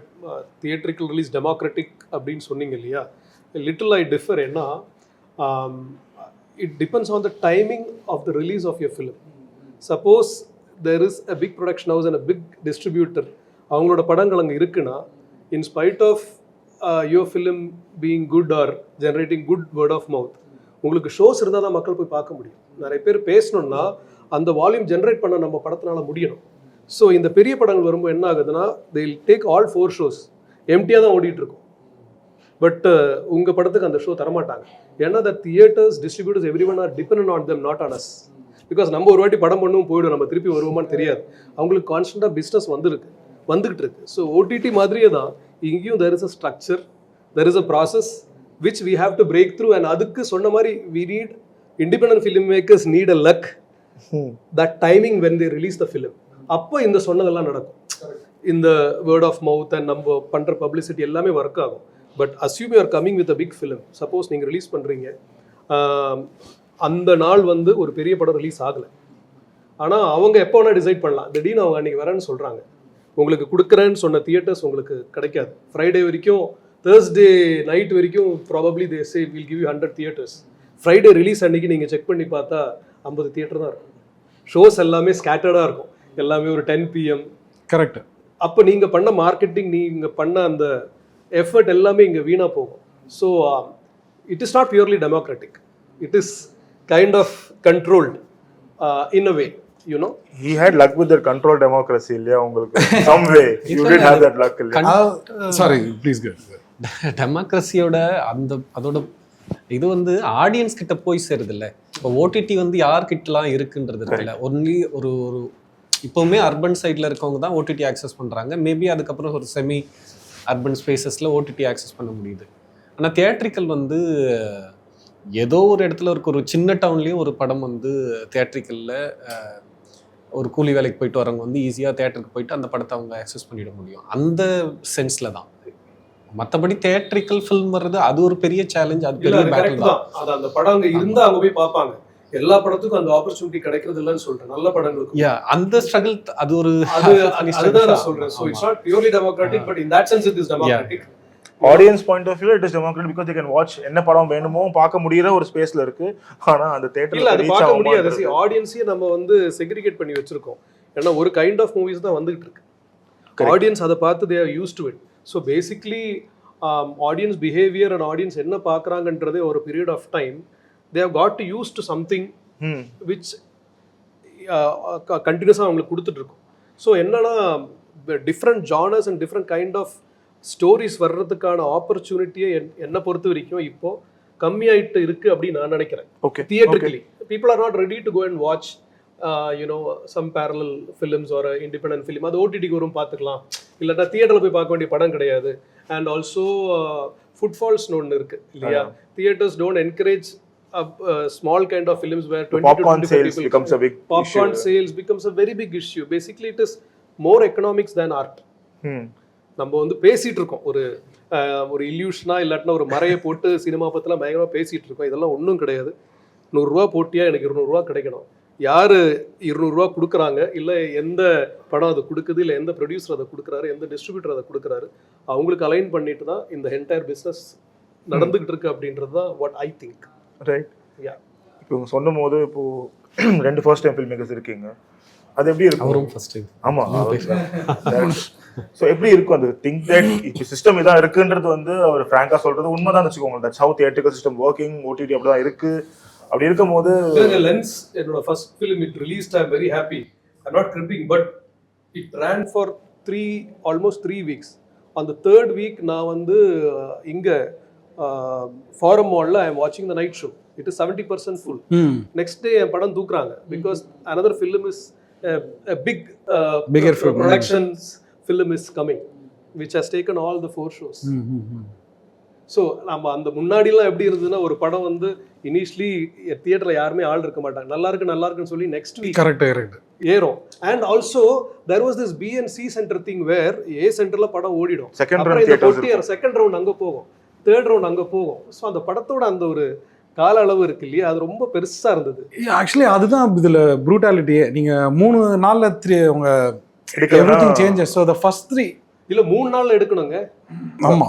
So நீங்க அந்த ஃபர்ஸ்ட் 3 days வந்து ஆல்மோஸ்ட் நாங்க கால் சென்டர் மாதிரி வேலை பார்த்துட்டு இருந்தோம். எங்க இது போகுது, you have to be on the toes. அது part of the challenge. Spite of doing all the நீங்க சொன்ன ஆல் ஸ்பெண்டிங் அண்ட் எவ்ரிதிங், நான் என்ன நினைக்கிறேன்னா இந்த பணத்தை எல்லாத்தையும் இந்த 3 நாள் take all 4 shows, book all the shows, all the people in Tamil Nadu let they watch. ஏன்னா இந்த unfortunately இந்த advance booking and in the book my show again it is controlled in a way by them அப்படின்னு நான் சொல்லுவேன். ஏன்னா உங்களுக்கு shows கிடச்சிச்சு, advance booking இல்லைன்னு வச்சுங்களேன், இந்த ஷோஸ் ஆர் கேன்சல். நான் எதுக்கு இப்போ நான் ஒரு சின்ன படம் பார்க்க போறேன்னு வச்சு, சின்ன படம்னா அவதார் மாதிரி படம் அட்வான்ஸ் புக்கிங் நான் பண்ண வேணாம், ஏன்னா எனக்கு டிக்கெட் கிடைக்கும்னு தெரியும். நான் போய் லைன்ல இருந்து டிக்கெட் வாங்குறேன், அந்த லைன்ல இருந்து டிக்கெட் வாங்குற ஆப்பர்ச்சுனிட்டி எனக்கு கிடையாது. நான் அங்கே போனால் சொல்லுவேன் show cancel because someone has not advance booked it. Why should I advance book a ticket? 10 பேர் போலனா ஷோ கேன்சல் ஆயிடும். the first 3 days நான் சொன்ன மாதிரி brutal. இல்ல 10 பேர் தியேட்டர்ல போய் எடுக்கலாம்ல, டெமோக்ரஸி சொல்றீங்கல்ல. 10 பேர் நான் 10 பேரை கூட்டிட்டு தியேட்டருக்கு போறேன், ஷோ கேன்சல்ன்றான். இது டெமோக்ரஸியா சொல்லுங்க? இல்ல see என்னன்னா I want to go and purchase ticket, right? I don't have. I think the overhead cost வருது, அந்த ஆபரேஷன் காஸ்ட் எடுத்துட்டு வராங்க. ஃபார் இன்ஸ்டன்ஸ் இப்போ நிறைய படங்கள் இப்போ நீங்க சொல்ற அந்த ஸ்பேஸ்ல இருக்கிற நிறைய படங்கள் பார்க்கணும்னு யாரு இங்க இருக்கிற யார் போய் ஆசைப்பட்டாலும் கூட ஒரு 5 பேர் இல்லைன்னா படம் பார்க்க முடியாது. இல்ல எனக்கு டிஃப்ரெண்டான எக்ஸ்பீரியன்ஸ் தான் இருந்தது. இப்போ நாங்க வந்து இது தக் லைஃபோட I think there probably cannot be a bigger film than Thug Life. But to my எல்லாம் பயன்படுத்தினாங்க, எதுவுமே கிடைக்காது. But to my surprise right like I said I felt எங்கள் படத்துக்கு என்ன சைஸ் டிசைவிங்காக இருந்ததோ அது எனக்கு கிடச்சிது. 200 ஸ்க்ரீன்ஸ் கிடச்சிது. எனக்கு என்ன ஆசையாக இருந்ததுன்னா வந்து இது இன்னும் விசிபிலிட்டி க்ரியேட் பண்ண முடிஞ்சிருக்கணும்னு தான் எனக்கு கில்ட்டியாக இருந்தது. I felt guilty for not filling the theatres in small towns. Madras matinee வந்து பிக்கஸ்ட் சக்ஸஸ் வந்து நீங்கள் பார்த்தீங்கன்னா சென்னை, கோயம்புத்தூர், மதுரை. பட் மீது எங்கேயுமே எங்களால் போக முடியல for water reason, budget reason, water. But I really என்னோட எக்ஸ்பீரியன்ஸ் வந்து என்னவா இருந்ததுன்னா,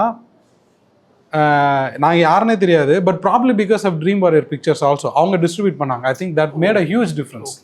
ஐ think the distribution, the fact that அவங்க பேனர் போட்டது வந்து தியேட்டர்ஸ் ரொம்ப கான்ஃபிடென்ட்டாக ஃபீல் பண்ணாங்க. அதுக்கப்புறம் அவங்க கன்சிஸ்டண்ட்டாக படம் தரனால எனக்கு கண்டிப்பாக ஒரு லெவரேஜ் இருந்திருக்கும்.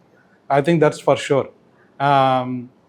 பட் நான் அப்சர்வ் பண்ண வரைக்கும் தேவர் eager to fill people.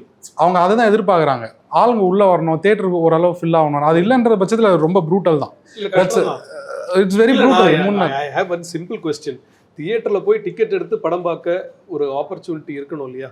Why should I pay the 60 rupees for advance புக்கிங்ன்றது என்னோட ஒரு கொஸ்டின்.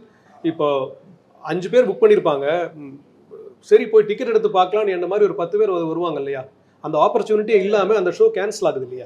சொன்ன மாதிரி அது கட் த்ரோட் தான். அது வேற. I think it's the nature of the business unfortunately. அதான் it's that's what I was telling. It's about money, what generates money. ஆமா கண்டிப்பா கண்டிப்பா. டாக் அபௌட் மணி பண்ணும்போது உங்களுக்கு எப்படி இருக்காது? ஏன்னா அது இல்லங்க, அல்டிமேட்லி அதுதான் வரணும். பட் வரதுக்கு முன்னாடி ஒரு ஃபேஸ்ல அவங்க இருக்காங்கன்றதுனால என்னுடைய மூவிக்கு வந்து ஷோ கேன்சல் ஆனது. டிக்கெட்ஸ் சேம் தான், இதே தான் கேன்சல் ஆனது. எதுவும் கேன்சல் ஆயிருக்குங்க. மெட்ராஸ் மேட்னி ஆச்சு நிறைய. பிகாஸ் என்னோட ஃப்ரெண்ட்ஸ் வந்து போய் பார்ப்பாங்க, கேன்சல் ஆச்சுன்னு ஃபோன் பண்ணுவோம். அதான் கஷ்டமா இருக்கும். நாகர்கோவில் சைட்லாம் எங்களுக்கு நிறைய கேன்சலேஷன்ஸ் இருந்தது. இல்லைங்க, ஃபர்ஸ்ட் 3 days நீங்க சொன்னது மார்க்கெட்டிங் சொன்ன மாதிரி டபுள் பட்ஜெட் ப்ரிப்பேர் பண்ணி வச்சுட்டு அந்த ஃபர்ஸ்ட் 3 days இருக்கு இல்லையா, தியேட்டர் கிட்ட சொல்லிட்டேன் 4 shows போடு, எல்லாமே நான் வாங்குறேன் அப்படின்ட்டு 3 நாள் நீங்க வாங்கிட்டீங்கன்னா மண்டே கண்டினியூ ஆகும். இந்த 3 நாள் then make sure by giving freebies or whatever marketing campaign எடுத்து give free tickets away. That is நான் என்னுடைய மூவில வந்து வேர்ட் ஆஃப் மவுத் வந்ததுக்கு அப்புறமேட்டு அவர் வந்து அவருடைய ஜோன்ல வந்து இந்த தியேட்டர்ல படம் போடலையே அப்படின்னு கமெண்ட்ஸ் இருக்கு நிறைய. அந்த மாதிரி ஆடியன்ஸும் கமெண்ட்ஸ் பண்ணாங்க. ஃபர்ஸ்ட் 3 days நம்ம டிக்கெட் எடுத்தா அட்லீஸ்ட் 50% இல்ல டெஃபினெட்லி அதை பண்ணி தான் ஆகணும். ஏன்னா சரி அதை ஹோப்ஃபுல்லி அதை பண்ணி மக்களுக்கு பிடிச்சி அவங்க போய் சொல்லி திரும்பி வரணும். இல்லைன்னா வராது, அதுவுமே வராது. That's what I set. அது ஜீரோ இன்வெஸ்ட்மெண்டா இருக்க முடியாது. அது zero இல்ல. அது அட்லீஸ்ட் 50% வந்துருங்க. You get back the money, right? Correct. அதில் return வரும். You get whatever the producer shares you get. That's still okay. ஆனா அந்த வீக்குள்ள பண்ணிடணும். மண்டே வரைக்கும் வெயிட் பண்ணிட்டா அடுத்த வீக்ல மாறி நம்ம முதல்லயே அந்த ஷோஸை பிளாக் பண்ணி முதல்லயே வாங்கிடணும். ஆமா, இதெல்லாம் ஸ்மால் ஃபிலிம் சேலஞ்சஸ். அதாவது நான் சொல்றது வந்து இல்லங்க ஸ்மால் ஃபிலிம் மட்டும் இல்ல, இப்ப பெரிய படங்களே கார்ப்பரேட்ஸ் பல்க் இருக்கு. இப்போ பாலிவுட்ல அது ஒரு அதுவும் ஒரு ஸ்கேம்னு போயிட்டு இருக்கு. அவங்க ப்ராப்பரா ஃபர்ஸ்ட் 3 டேஸ்க்கு புக்கிங் பண்ணி வச்சுட்டு நம்பர் ஆஃப் க்ரோர்ஸ் கணக்கு காட்டுறதெல்லாம் வந்து அதான் சொன்ன மாதிரி இது these are all the only options if you don't get the help of the ecosystem. ஆமா, இது வந்து இப்போ நான் சொன்ன மாதிரி எங்களுக்கு இப்போ மெயின் ஸ்ட்ரீம் கவரேஜ் கிடைக்கல, then you are left with no option but to fight it out. But I liked it. எனக்கு அது பிடிச்சிருந்தது. ஐ ஃபெல்ட் ஐ டெஸ்டட் எங்களோட இண்டிவிஜுவாலிட்டியை டெஸ்ட் பண்ண மாதிரி எனக்கு ஃபீல் ஆச்சு. மோஸ்ட் நம்பர் ஆஃப் ரிலீசஸ் எவர் நினைக்கிறேன் தமிழ் சினிமால இது வரைக்கும். ஆமா, சம் 268 பேசிட்டு இருக்காங்க. 280. ஆமா, சோ ஐடியலி வாரத்துக்கு கணக்கு எடுத்து பார்த்தோம்னா 5 to 6 படம் வருதுன்றதுதான். சில படம்லாம் 14 படம்லாம் வந்திருக்கு நான் சம் வீக்ஸ்லாம். ஸோ ஆவரேஜா எடுத்தீங்கன்னா 5-6 படம் வருதுன்னா நீங்க சொல்ற புக்கிங் எல்லாமே எல்லாரும் பண்ணா அந்த ஸ்பேஸ் வர ஒன்று போயிட்டு இருக்கு. How do you deal with that? நீங்க சொன்ன மாதிரி ஸ்ட்ரீம் லைன் பண்ணணும்னு ஒரு பக்கம் இருக்கு. பட் யார் பண்ணும்? ஹூல் பெல் த கேட்னு ஒன்று இருக்கும் இல்லையா? யார் பண்ணுவாதன்ற ஒரு பெரிய கேள்விக்குறி வந்து நிக்குது. நாங்களே தான் பண்ணோம், வேற வழி இல்லை. அது நானே நிறைய பேருக்கு டிக்கெட் தயவு செஞ்சு படத்தை பார்த்துட்டு பிடிச்சிருந்தா சொல்லுங்க, அப்படி வேற வழி இல்லை. அது டிக்கெட் எடுத்து கொடுக்க வேண்டியது. அதான் first 3 days you have to fill the thing. I mean, நிறைய சமயம் ஃப்ரீ டிக்கெட் கொடுத்தாலும் போக மாட்டாங்க. எனக்கு அது நடந்தது. என் ஃப்ரெண்டு கம்பெனியில் வந்து கொஞ்சம் எம்ப்ளாயிஸ் இருந்தாங்க. நான் சொன்னேன் ஒரு 30 பேர் நான் டிக்கெட் தரேன் அப்படின்னு. But we had tough time pushing it. So that shows நம்ம ஊரில் அந்த theatre going habit for small film also. எனக்கு அதுவுமே ஒரு ரிஃப்ளெக்ஷனாக ஃபீல் ஆகுது. அது குறைஞ்சிருக்குங்க. அது ஆடியன்ஸையே நம்ம வர்ற படங்கள் தான் அதை மாற்றிருக்குன்னு நினைக்கிறேன் நான். எந்த படத்தை நம்ம சப்போர்ட் பண்ணி இது இட் இஸ் சம்திங் லைக் நீங்கள் கூகுளில் வந்து ஏதாவது ஒன்று சர்ச் பண்ணுறீங்கன்னா நாளைக்கு போனால் அதுதான் நிறைய வரும். நிறைய விஷயங்கள் நடந்துட்டு இருக்கும், அது கண்ணுக்கு தெரியாமே போயிடும். அந்த மாதிரி ஆடியன்ஸும் மாறிட்டாங்களா இல்லை மாற்றிக்கிட்டு இருக்கோமான்னு எனக்கு ஐ திங்க். திருப்பி அப்போ அந்த ஒரு ஒரு கான்வர்சேஷன் வரும் இல்லையா? மற்ற லாங்குவேஜ் படங்கள் இங்கே வந்தால் ஓடுற விதம் அதுக்கு வந்து இப்போ அதுவும் வந்து அவங்க ஊரில் சின்ன படமாக தான் இருக்கும். இல்லை டெக்னிக்கலி நிறைய படம் அந்த மலையாள படமாக எடுத்துக்கோங்க, நிறைய படம் சின்ன படமாக தான் இருக்கும். இங்கே வந்து அவ்வளோ ஆடியன்ஸ் போய் பார்க்குறாங்க. இன் சம் வேஸ் நீங்கள் 4 பேர் எடுத்த படமோட தீமேட்டிக்காக பார்த்துட்டிங்கன்னா கூட இட்ஸ் வெரி ரூட்டட். இங்கே இருக்கிற படங்களாக தான் இருக்குது. இந்த ஊர் பேசுகிற படமாக இருக்குது. சென்சிபிலிட்டிஸ் கூட வந்து நம்ம டப்புன்னு யூஸ் பண்ணுற வார்த்தைகள் லேகோ இல்லை ஸ்லோ அந்த வார்த்தைகள்லாம் யூஸ் பண்ணுற ஸ்பேஸில் இருக்கும்போது பட் அதெல்லாம் போய் பார்க்குற ஆடியன்ஸ் ஏன் நமக்கு வரலன்னு. இங்கே எல்லாமே ஓரளவுக்கு ஃபேஸஸ் இருக்காங்க, ஸ்டார்ஸ் இருக்குது, ப்ரொமோஷன்ஸ் இருக்குது. But why is that transition வரல அப்படின்றது இல்லை. இங்கே ஸ்டார்ஸ் ப்ரமோஷன்னா இந்த மாதிரி படங்களுக்கு எந்த ஸ்டாரோ இல்லை வேற யாருமே ப்ரமோட்டோ எழுதக்கூட இல்லையே. But if you see in Malayalam you can see some small films. Mammootty company, Mammootty would say best wishes இந்த படம் release ஆகுதுன்ட்டு they put or some that ecosystem is little more inclusive of stories and storytellers அப்படின்னு நான் நினைக்கிறேன். தெலுங்குல கூட மகேஷ் பாபு அடிக்கடி tweet போடுவார், கமெண்ட்ல கீழே போடுவாங்க, சரி நீங்க ஷூட்டிங் போங்க, ரெவ்யூ பண்ணி நிறுத்துங்க அப்படின்னு இருக்கும். நான் அது ஒன்று இருக்கு. நம்ம ஊர் ஸ்டார்ஸ் சூப்பர் ஸ்டார்ஸ்லாம் இன்னும் கொஞ்சம் ஒரு வேர்ட் ஆஃப் மவுத் இவங்களும் புஷ் பண்ண முடியிற ஸ்பேஸ்ல இருக்கா? இல்லை, இது ரொம்ப முக்கியமான கொஸ்டின் ஆக்சுவலாக நீங்கள் சொல்கிறது. பட் என்னென்னா நான் யோசிக்கிறது ஒவ்வொரு ஸ்டேட்டுக்கும் அவங்களோட கல்ச்சர், அவங்களோட வே ஆஃப் கன்சியூமிங் ஃபில்முங்கிறதே வேறு வேறவா தான் இருக்குது. நீங்கள் மலையாள ஃபில்ம்ஸு இங்கே அது ஒரு மலையாள படம் நல்லா இருக்குது பார்க்குற ஒரு சென்ஸ்னு ஒன்று இருக்குது. ஆனால் ஒரு தமிழ் படத்தை அவங்க எப்படி பார்ப்பாங்க அப்படிங்கிறது இங்கே தமிழ் படம் thousands ஆஃப் ஃபில்ம் ஒரு லாங்குவேஜை க்ரியேட் பண்ணியிருக்கு ஆடியன்ஸ். அந்த ஃபில்ம் பார்த்து தான் அந்த ஆடியன்ஸ் கல்டிவேட் ஆகி வளர்ந்துருக்காங்க. அந்த லாங்குவேஜுக்கு நெருக்கமாக நம்ம கதை சொல்ல வேண்டியது ரைட்டராக ஃபில்ம் மேக்கராக அது நம்மளோட ரெஸ்பான்சிபிலிட்டி தான். நம்ம தான் நமக்குள்ளே அந்த கேள்வியை இது பண்ணிக்கணும்னு நினைக்கிறேன். Only then we will grow. திரும்ப போயிட்டு மலையாள படம் ஓடுது இல்லை தெலுங்கு படம் ஓடுதுன்னு சொல்லிட்டு அதை கிரட்ஜாக பேசிக்கிட்டு அதை கம்ப்ளைண்ட் பண்ணுறதுங்கிறது எனக்கு அது அட்டர் ஸ்டூபிடிட்டி தான் நான் நினைக்கிறேன். அது பாயிண்ட்லெஸ் அது பேசுறது. நம்ம இந்த இடத்துலேருந்து வந்திருக்கோம், இவங்க தான் நம்ம ஆடியன்ஸு, நம்ம இங்கே இருந்த படங்கள்லாம் பார்த்து தான் வளர்ந்துருக்கோம். அதுக்கு எவ்வளோ ரெலவெண்ட்டாக நமக்கு ஒரு ரசனையும் இருக்குது, அதையும் கிவ் அப் பண்ணாமல் இந்த ஆடியன்ஸுக்கு எவ்வளோ ரெலவெண்ட்டாக அவங்களுக்கு பேலட்டபிளாக எப்படி ஃபில்ம் பண்ணணும், ப்ரெசென்ட் பண்ணணுங்கிறது தான் நம்ம யோசிக்கணும். Only then we'll grow. இப்போ தெலுங்கு ஃபிலிம்ஸ் ஒவ்வொரு ரீஜன் லிங்குவிஸ்டிக் பேக்ரவுண்ட்லேருந்து வர ஃபிலிம்ஸ்க்கும் அதுக்கு ஆத்தென்டிக்காக அது ஒரு யூனிக்னஸ் இருக்குல்ல. ஒரு ஃபைனஸ்ட் மாஸ் கமர்ஷியல் ஃபிலிம்ஸ் வந்து தெலுங்குல பயங்கரமாக ப்ரொடியூஸ் பண்ணுறாங்க. மலையாளத்தில் வந்து அவங்களுக்கு ஒரு லிட்ரரி சென்ஸ்குள்ளே இருக்க ஃபிலிம்ஸை வந்து இப்போ ஜியோ பேபி ஒரு ஃபிலிம் பண்ணியிருந்தாரு, அந்த அமுட்டி சார் வச்சு காதல். ஐயோ எக்ஸப்ஷனல் ஃபில்மு. நீங்கள் அந்த மாதிரி ஃபில்மு இங்கே தமிழில் அப்படி ஒரு ரைட்டிங்கோ ஒரு ஸ்டார் அந்த மாதிரி ஒரு ஃபிலிம் பண்ணுறது பாசிபிளே இல்லை, அது தேவையும் இல்லைன்னு நினைக்கிறேன். இங்கே அதுக்கு ஈக்குவலாக இங்கே ரஞ்சித் மாதிரி வெற்றி சார் மாதிரியான ஃபில்ம் மேக்கர்ஸ் மாறி ஈவன் வேற இதுலேயுமே நிறைய எக்ஸப்ஷனல் ஃபில்ம் மேக்கர்ஸ் அவங்க வந்து ஒரு லிட்ரரி சென்ஸும் இருக்கும் as well as political sense இருக்குது, மாஸ் கமர்ஷியல் சென்ஸோட பிளெண்டோட ஃபில்ம் பண்ணுறதும் இருக்குது. ஒவ்வொரு லேண்டுக்கும் ஒரு நேச்சர் இருக்குல்ல. நம்ம அதுக்குள்ளே ஒர்க் பண்ணுறதுங்கிறது அதை இன்னும் சரியாக புரிஞ்சுக்கிட்டு அந்த ஆடியன்ஸை புரிஞ்சுக்கிட்டு அவங்களுக்கு சரியான கதைகள் சொல்கிறது வந்து நம்மளை இன்னும் பெட்டரான வேக்கு கொண்டு போகும்னு நினைக்கிறேன் நான். இப்போ கிணறு வந்து நீங்கள் சொன்ன மாதிரி சில்ட்ரன்ஸ் ஃபில்மாக இருக்குது. நம்ம எப்போவுமே தமிழ் சினிமா மற்றும் இந்தியன் சினிமாலே ஒரு பற்றாக்குறை இருக்கிற ஒரு ஸ்பேஸ் தான் சில்ட்ரன்ஸ் ஃபிலிம் பண்ணுறதில்ல அப்படின்னு. ஸோ அதை எடுத்து பண்ணியிருக்கீங்க.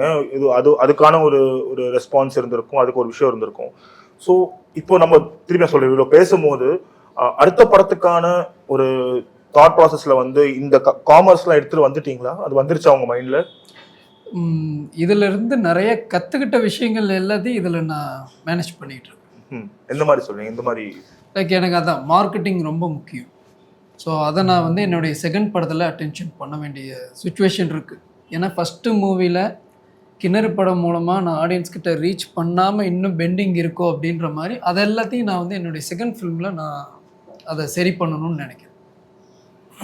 நிறைய கொஞ்சம் நெகட்டிவா போறோமோ அப்படின்னு சிம்பிளா ஒன்று கேட்குறேன். உங்க படங்கள்ல நீங்க வாட் டு யூ திங்க் நீங்க சக்சஸா பார்த்த விஷயம் என்னவா இருந்துச்சு உங்க பர்சனல் இந்த வருஷம் பண்ண படத்தில்? ஆக்சுவலி எனக்கு என்ன சந்தோஷம்னா, ஐ திங்க் ஒரு டிசர்விங் ஸ்டோரியை நான் சொன்னன்ற சந்தோஷம் எனக்கு ஃபீல் ஆச்சு. டிசர்விங் பட் நிறைய சமயம் சினிமாவில் போர்ட்ரே பண்ணாத ஒரு சைடு, சென்னையோட ஒரு போர்ட்ரே பண்ணாத சைடு எனக்கு ஒரு உண்மையை டாக்குமெண்ட் பண்ண மாதிரி தான் எனக்கு ஃபீல் ஆச்சு. ஸோ அதே மாதிரி அந்த படம் நான் என்ன படம் பார்க்கணுன்னு ஆசைப்பட்டேன்னா அதை தான் நான் எடுத்தேன். ரொம்ப அன்காம்ப்ரமைஸ்டாக தான் நான் எடுத்தேன். அதனால தான் நான் வந்து ஃபஸ்ட்லேருந்தே ரொம்ப தெளிவாக இருந்தேன், இதுக்கு ஃபண்டிங் வெளில இருந்து வாங்கிடக்கூடாது அப்படின்னு. ஏன்னா அது எங்கே போகும்னு எனக்கு தெரியும். ஸோ அந்த மெட்ராஸ் மேட்னி வந்து என் லைஃப்பில் பெஸ்ட் எபிசோடுன்னு நான் சொல்லுவேன். ஆக்சுவலாக இவரோட ஃபில்மு என்னோட க்ளோஸ் சர்க்கிளில் ரொம்ப பயங்கர கிரிட்டிக்கலாக இருப்பாங்க. ஒவ்வொரு படத்தையும் போட்டு நாராக கிழிச்சு தூக்கி போட்டுருவாங்கன்னு வச்சுக்கோங்களேன்.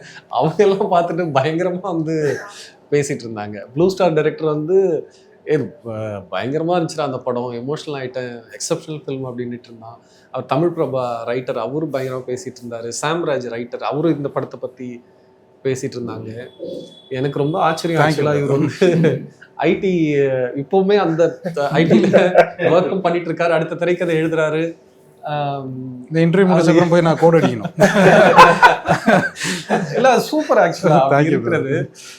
ஓகே, ஃபில்மை பற்றி பேசுறதுங்கிறது இவங்க சும்மா ஏதோ ஒருத்தவங்க வெளியிலேருந்து வராங்க அப்படிங்கிற சென்ஸில் ஃபில்ம் அட்மையர் பண்ணுறவங்க கிடையாதுல்ல, இந்த இண்டிவிஜுவல்ஸே சொல்கிறாங்க. ரொம்ப கீனாக சினிமாவை எல்லா ஆஸ்பெக்ட்ஸ்லையுமே கவனிக்கிறவங்க. ரொம்ப மகிழ்ச்சி ஆக்சுவலாக உங்களோட ப்ரெசன்ஸோட இருக்கிறது. எனக்கு இந்த வருஷம் தமிழ்ல பிடிச்ச ஒன் ஆஃப் த பெஸ்ட் ஃபிலிம்ஸ்னா தேங்க்யூ. ஐயோ தேங்க்யூ. மெட்ராஸ் மேட்னி ரொம்ப பிடிச்சிருந்தது எனக்கு. ரொம்ப ஈஸியாக கனெக்ட் பண்ணிக்க முடிஞ்சது எனக்குலாம். ரொம்ப ஈஸியாக மிடில் கிளாஸாக இருந்து அந்த ஸ்ட்ரகிள் எல்லாம் ஃபேஸ் பண்ணது எல்லாமே ஈஸியாக கனெக்ட் பண்ணிக்க முடியுது. அதுதானே எண்ட் ஆஃப் த டே நமக்கு வேணும் படம் பார்க்கும்போது. என்னுடைய கிணறு படத்தில் நான் வந்து 4 பசங்க, எனக்கு சேலஞ்சிங் ரொம்ப பிடிக்கும். ஸோ அந்த புது முகங்களை வச்சு, அதுவும் சின்ன பசங்களை வச்சு அவனுங்களை ஆக்டிங் பண்ண வச்சு நான் ஒரு ஸ்க்ரீன் ப்ரெசண்ட்டாக நான் ஆடியன்ஸ்க்கு கொடுக்கும்பொழுது அதில் எனக்கு ஒரு ஹாப்பினஸ் இருக்குது. நான் ஆல்ரெடி எக்ஸ்பீரியன்ஸ் ஆனவங்களை வச்சு நான் வந்து ஆக்டிங் பண்ண வைக்கல. சின்ன பசங்கிட்டேருந்து எந்த அளவுக்கு அவங்ககிட்டருந்து ஆக்டிங் வாங்க முடியுமோ அதெல்லாம் வாங்கி நான் ஆடியன்ஸ் கொடுத்துருக்கேன். எல்லாருமே பசங்களுடைய பாய்ஸ் ஆக்டிங் ரொம்ப நல்லா இருக்குன்னாங்க. ஸோ அதில் எனக்கு ஒரு சின்ன சந்தோஷம் இருந்தது. எனக்கு பாட்டில்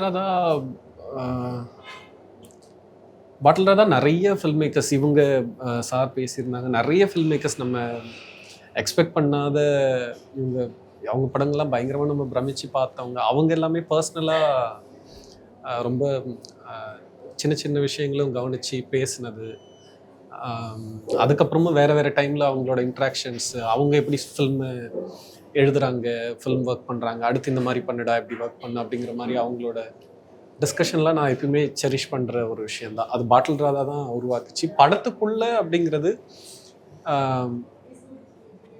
சில விஷயங்கள் எனக்கு பிடிச்ச மாதிரி என்னால் எடுக்க முடிஞ்சிருந்தது.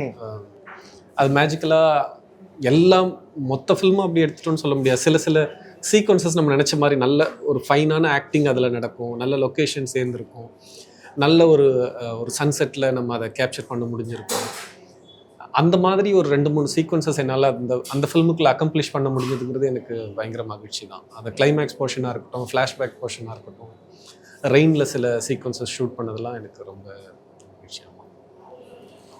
காதல் என்பது பொது உடைமை சொன்ன மாதிரி ஜியோ பேபி அண்ட் அவங்க உள்ளே வந்ததுனால நான் என்ன எழுதுனேனோ எந்த விதமான காம்ப்ரமைஸும் இல்லாமல் அப்படியே எடுக்க என்னால் முடிஞ்சது. ரொம்ப சந்தோஷம் அதனால. அண்ட் அதை எடுத்து நான் என்ன இம்பேக்ட் ஆடியன்ஸ்க்கு வரணும்னு நினச்சேனோ அது வந்ததுன்னு எனக்கு எப்போ தோணுச்சுன்னா, இந்த சென்னை இன்டர்நேஷ்னல் ஃபிலிம் ஃபெஸ்டிவலில் படம் பார்த்து முடிச்சு ஒரு ஆடியன்ஸ் இன்ட்ராக்ஷனில் ஒரு பையன் வந்து ஏஞ்சின்னு சொன்னால், நான் வந்து இந்த மாதிரி ஒரு கே ஸ்டோரி ஒரு காமெடியாக ஒன்று எழுதியிருக்கேன். பேசிக்லி அதை கிண்டல் பண்ணுற மாதிரியான ஒரு ஸ்டோரி அவன் எழுதியிருக்கான். நான் இது படம் பார்த்ததுக்கப்புறம் நான் அதை கம்ப்ளீட்டாக ரீரைட் பண்ண போகிறேன். I am going to rewrite it again, thank you very much அப்படின்னு நான் சொன்னேன். பெரிய அவார்டு கொடுத்துட்டப்பா, தேங்க்யூ அப்படின்னு சொன்னேன் நான். So that I really feel very good about this film this year.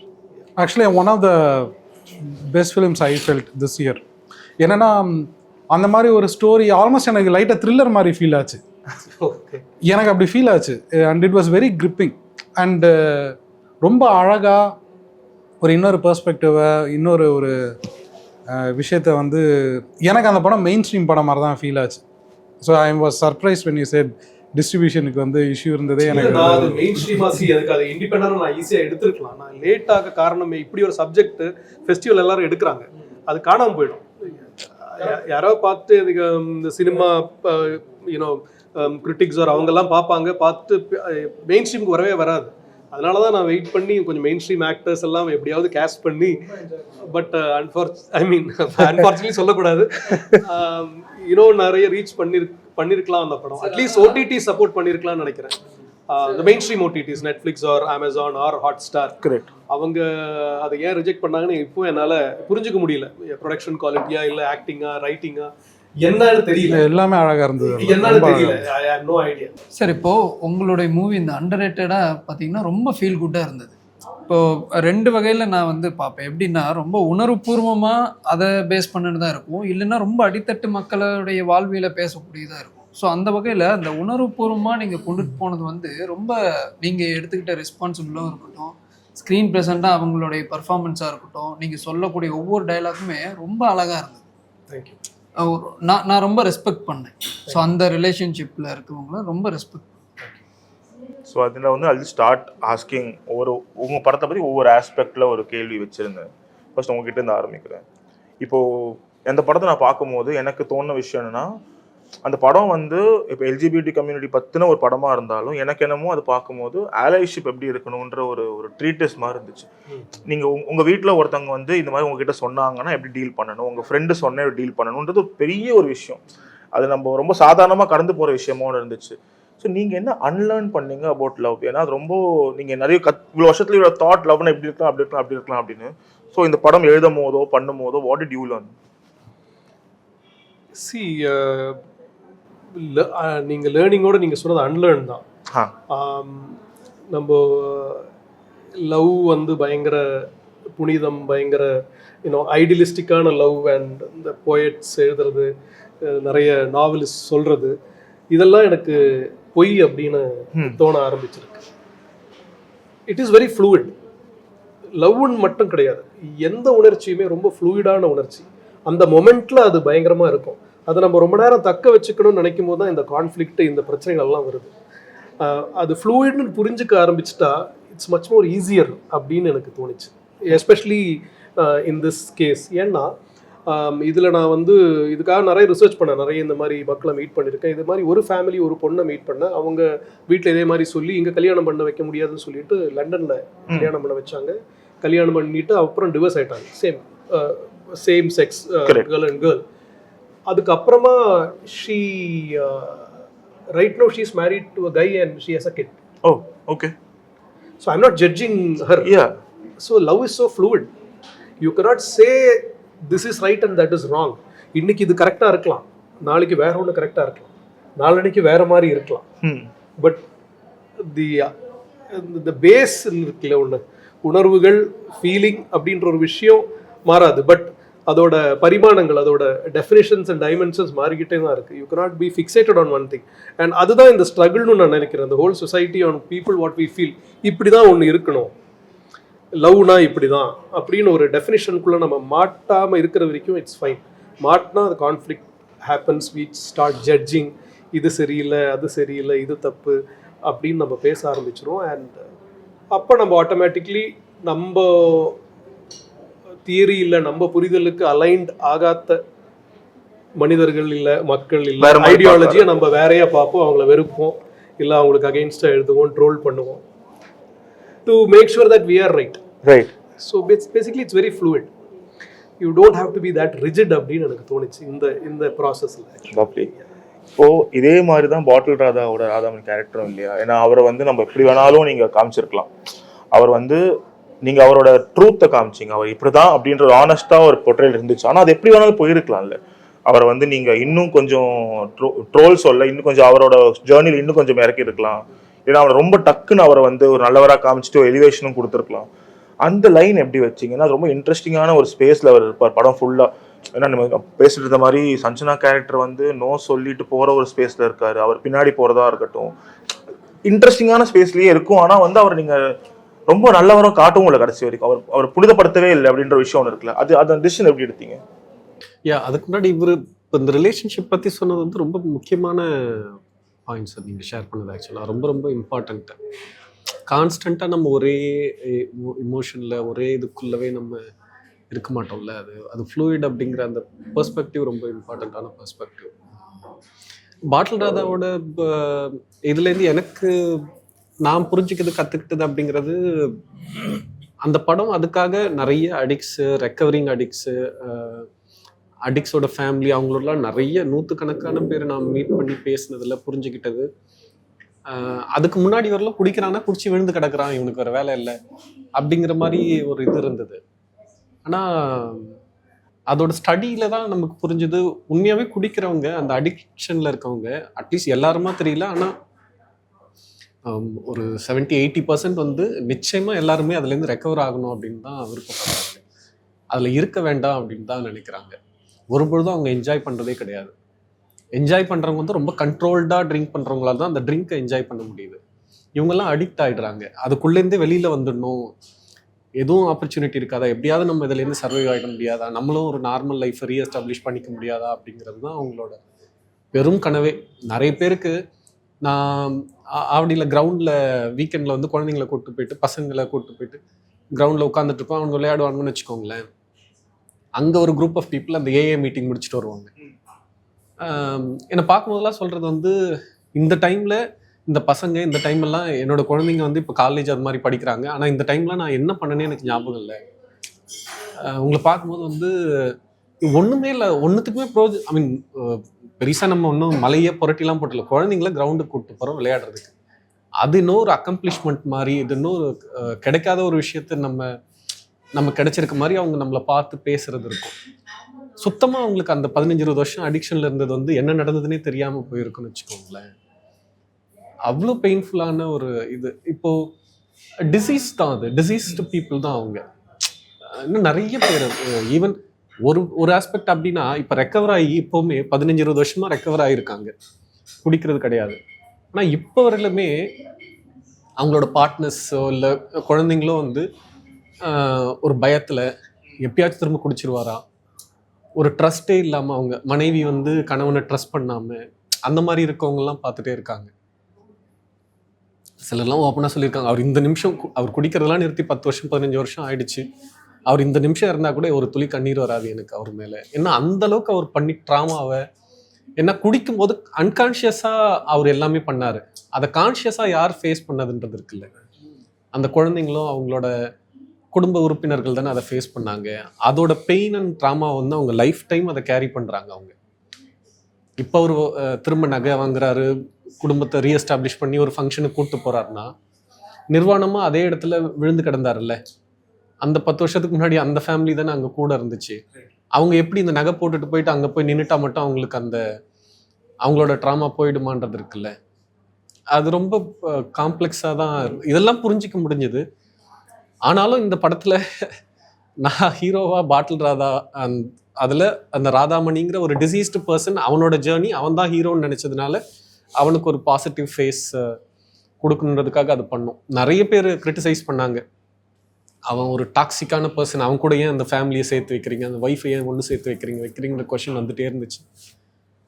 எனக்கு அவங்கள பற்றி படம் எடுக்கல, நான் இவனை பற்றி எடுத்திருக்கேன். அவனோட வாழ்க்கை இது. அவனுக்கு அந்த டிசீஸ்டு பர்சனுக்கு சொசைட்டியோட சப்போர்ட் தேவை, குடும்பத்தோட சப்போர்ட் தேவை, நண்பர்களோட சப்போர்ட் தேவை. அப்படி இருந்தால் மட்டும்தான் அவன் இழந்த வாழ்க்கையை மீட்க முடியுங்கிறது தான் என்னோட பெர்ஸ்பெக்டிவாக இருக்கும். எனக்குமே அந்த எண்டு ரொம்ப பிடிச்சிருந்தது. ஏன்னா நான் பயந்துட்டேன் லாஸ்ட்ல அவனை அப்படியே விட்டுட்டீங்கன்னா இது பாக்குறவன் என்ன நினைப்பான், இப்ப நான் மாறி என்ன பிரயோஜனம், போய் திருப்பியும் பிடிக்கலாம்னு போயிடுவான்ல. Correct correct. ஸோ அது ரொம்ப நல்லா இருந்தது. ஆமாம், அது பர்சனல் கால் தான், நம்ம ரொம்ப பிடிச்சிருந்தது. ஏன்னா கிணறுலையும் வந்து ஒரு இன்ட்ரெஸ்டிங்கான அந்த விவேக் பிரசன்னா கேரக்டர் ஒன்று இருக்கும். ஏன்னா அவரும் வந்து இப்போ நீங்கள் சில்ட்ரன்ஸ் ஃபிலிமில் நீங்கள் அதை பற்றி மட்டுமே கூட எடுத்துகிட்டு போயிருந்துருக்கலாம்.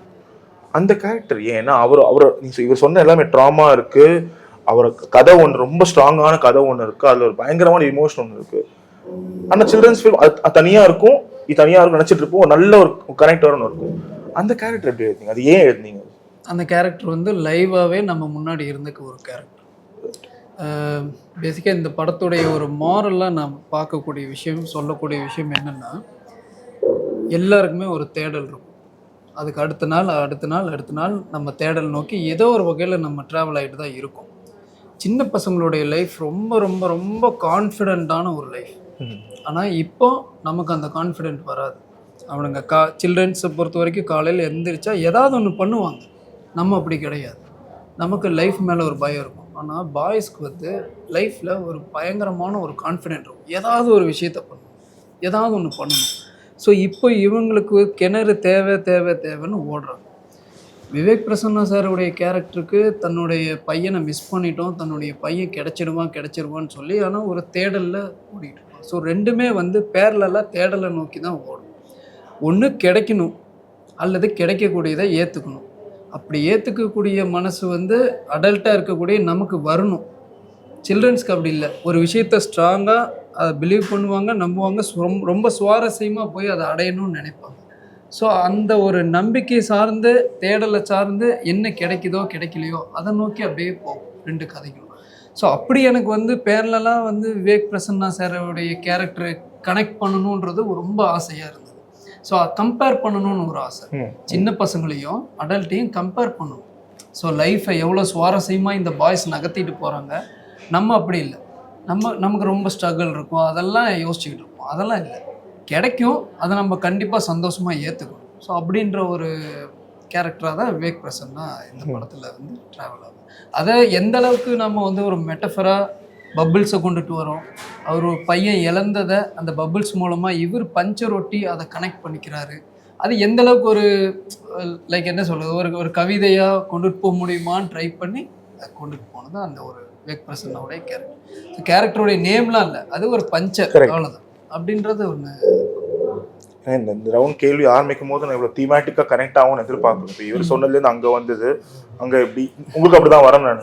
ஏன்னா அங்கேயும் வந்து உங்களுக்கு இந்த நீங்கள் ரெண்டு எரா ஆஃப் பீப்புள் காமிக்கிறீங்க இல்லையா, சில்ட்ரன் அண்ட் தென் அடல்ட்ஸ். அவங்களுக்கு அந்த சில்ட்ரன் ரெண்டு பேருக்கும் அந்த இப்போ ரோஷினியோட சின்ன வயசு கேரக்டர் நடித்த பொண்ணோட அந்த ரியலைசேஷன் தட் அவங்க தான் ஃபஸ்ட்டு மெச்சூராக பிஹேவ் பண்ணணுன்ற ஒரு விஷயம் வர்றது, அதெல்லாம் வந்து ஃபேசினேட்டிங்காக இருக்கும் இல்லையா. பிகாஸ் நீங்கள் இப்போது ஈஸிலி இந்த ஃபில்மை வந்து வெறும் காளி வெங்கட் அவரோட கேரக்டர் மட்டுமே நீங்க போயிருந்திருக்கலாம். ஏன்னா அவ்வளவு இருக்கு, அதுல ஸ்ட்ரகிள்ஸ் இருக்கு, அவர் எப்படி அந்த குடும்பத்தை காப்பாற்றுறதுலாம் இருக்கும். அந்த டிசிஷன் எப்படி இல்லை, ஏன்னா என் ரியல் லைஃப் வந்து எல்லாருமே மெயின் கேரக்டர்ஸ் தான். ரைட். யாராவது இந்த மெட்ராஸ் மேட்னி ஸ்கிரிப்ட் படிக்கும் போது எனக்கு வந்து திரும்பி வந்த ஃபீட்பேக் வந்து இதுல யார் மெயின் கேரக்டர்னு கேட்டுக்கிட்டே இருந்தாங்க. எனக்கு அந்த கேள்வி எனக்கு புரியல. ஃபர்ஸ்ட் என் அம்மாக்கு ஒரு டிஃப்ரெண்ட் ரோல் பண்றாங்க, அப்பா ஒன்று பண்றாரு, நான் ஒன்று பண்றேன், அக்கா ஒரு ஓட்டம் விடுறா. ஸோ எல்லாருமே தான் இது, அந்த ஃபேமிலி தான் மெயின் கேரக்டர் எனக்கு. ஸோ எனக்கு அது ஒரு நேச்சுரலான ஒரு விஷயமா ஃபீல் ஆச்சு. அப்படி தான் நான் எழுத ஆரம்பிச்சேன். அதில் நான் ரொம்ப தெளிவாக, இன்ஃபேக்ட் அப்பா இவ்வளோ ஓவர் பவரிங்காக இருப்பாருன்னு நான் எதிர்பார்க்கல. அது அந்த மாதிரி ஆயிருச்சு. காளி சாரோட பர்ஃபார்மன்ஸ்னால அது அந்த மாதிரி ஆயிருச்சு. பட் நான் ரொம்ப தெளிவாக இருந்தேன், ஃபேமிலி தான் மெயின் கேரக்டர் அது. ஸோ அப்படிதான் நான் யோசிச்சேன். ஃபைனலி ஒரு இவர் சொன்ன மாதிரி என்னோட படம் ஒரு ப்ராஸ்பெக்டிவ் டிஸ்ட்ரிபியூட்டர் காமிச்சோன்னு படம் அது ரொம்ப நல்லா இருக்கு. ஆனா இதுல யார் ஹீரோ, யாரை ஃபாலோ பண்ண அந்த ஒரு காரணத்தினாலேயே அவங்க படத்தை எடுத்து. இல்லை, நம்ம நிறைய பேர்கிட்ட கதை சொல்லும்போது யார் இதுல வந்து ப்ரொட்டகனிஸ்ட், நான் யாரை ஃபாலோ பண்ணணும், அதை தான் நிறைய பேர் மோஸ்ட்டாக கேட்பாங்க. எனக்கு ஒரு ஃபீட்பேக் வந்தது, இந்த ஸ்கிரிப்டை நான் சீரியஸாக படிக்கணுமா இல்லை ஜோக்கா காமெடியாக படிக்கணுமா என்கிட்ட கேட்டாங்க. என்ன சொன்னீங்க? நான் என்ன சொன்னேன், நான் என்ன நினச்சேன், படிக்க வேண்டாம்னு நினச்சேன். ஸோ நான் சொன்னேன், உங்களுக்கு நீங்கள் படிங்க, உங்களுக்கு என்ன ஃபீல் ஆகுதோ அதான் அப்படின்னு. ஸோ இது வந்து இனிஷியலாக ஒரு ரைட்டர் ஸ்கிரிப்ட் வந்து ஃபீட்பேக் கேட்கும் போது எனக்கு வந்த ஒரு ஃபீட்பேக். எனக்கு அதான் அந்த மாதிரி சில டெம்ப்ளேட்ஸ் இங்கே இருக்குது, அதெல்லாம் தாண்டி அதெல்லாம் நம்ம மைண்டில் ரொம்ப எடுத்துக்க முடியுமான்னு தெரியல எனக்கு.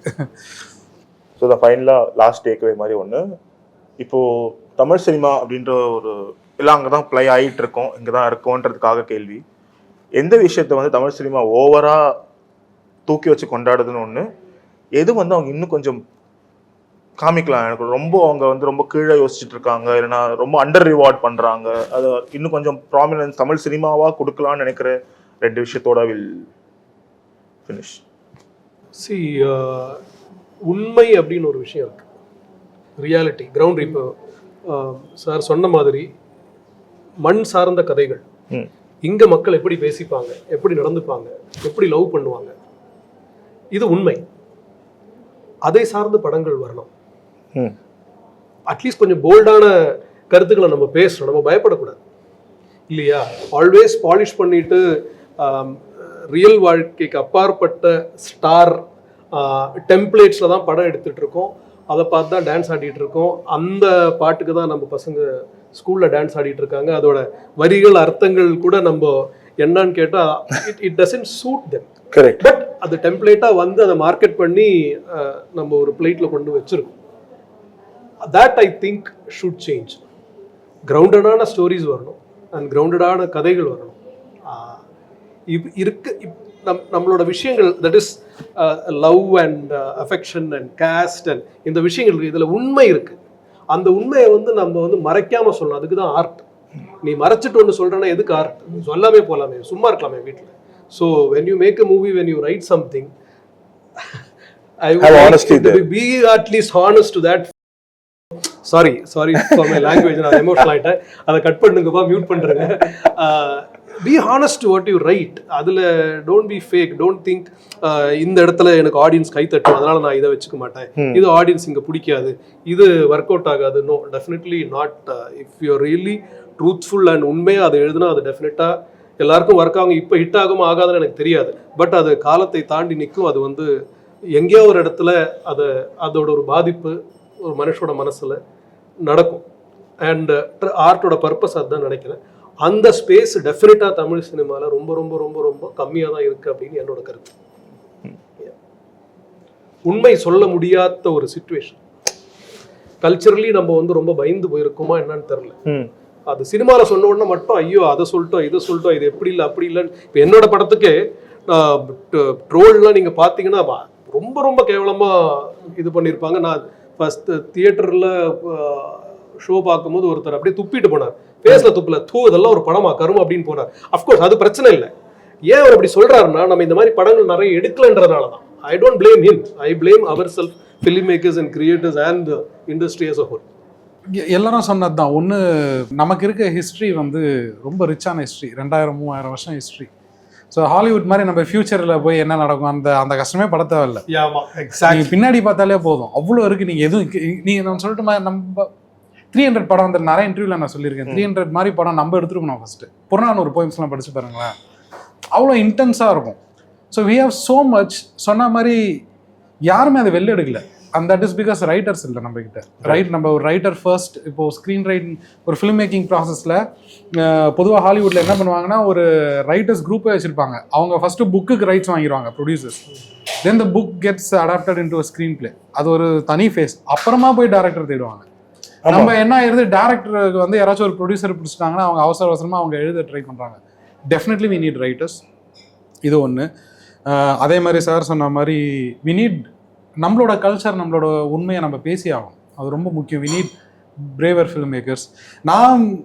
எனக்கு என்ன ஆசை, நான் ஏன் மெட்ராஸ் மோஷன் பிக்சர்ஸ் நான் வந்து ப்ரொடக்ஷன் ஹவுஸாகவே நான் ரெஜிஸ்டர் பண்ணேன்னா, எனக்கு என்ன ஆசைன்னா, தமிழ் சினிமாவோட health depends on its distribution power. இப்போ வந்து நம்ம எவ்வளோ வைடர் ஆடியன்ஸ் இருக்கோ அவ்வளோ நல்லது.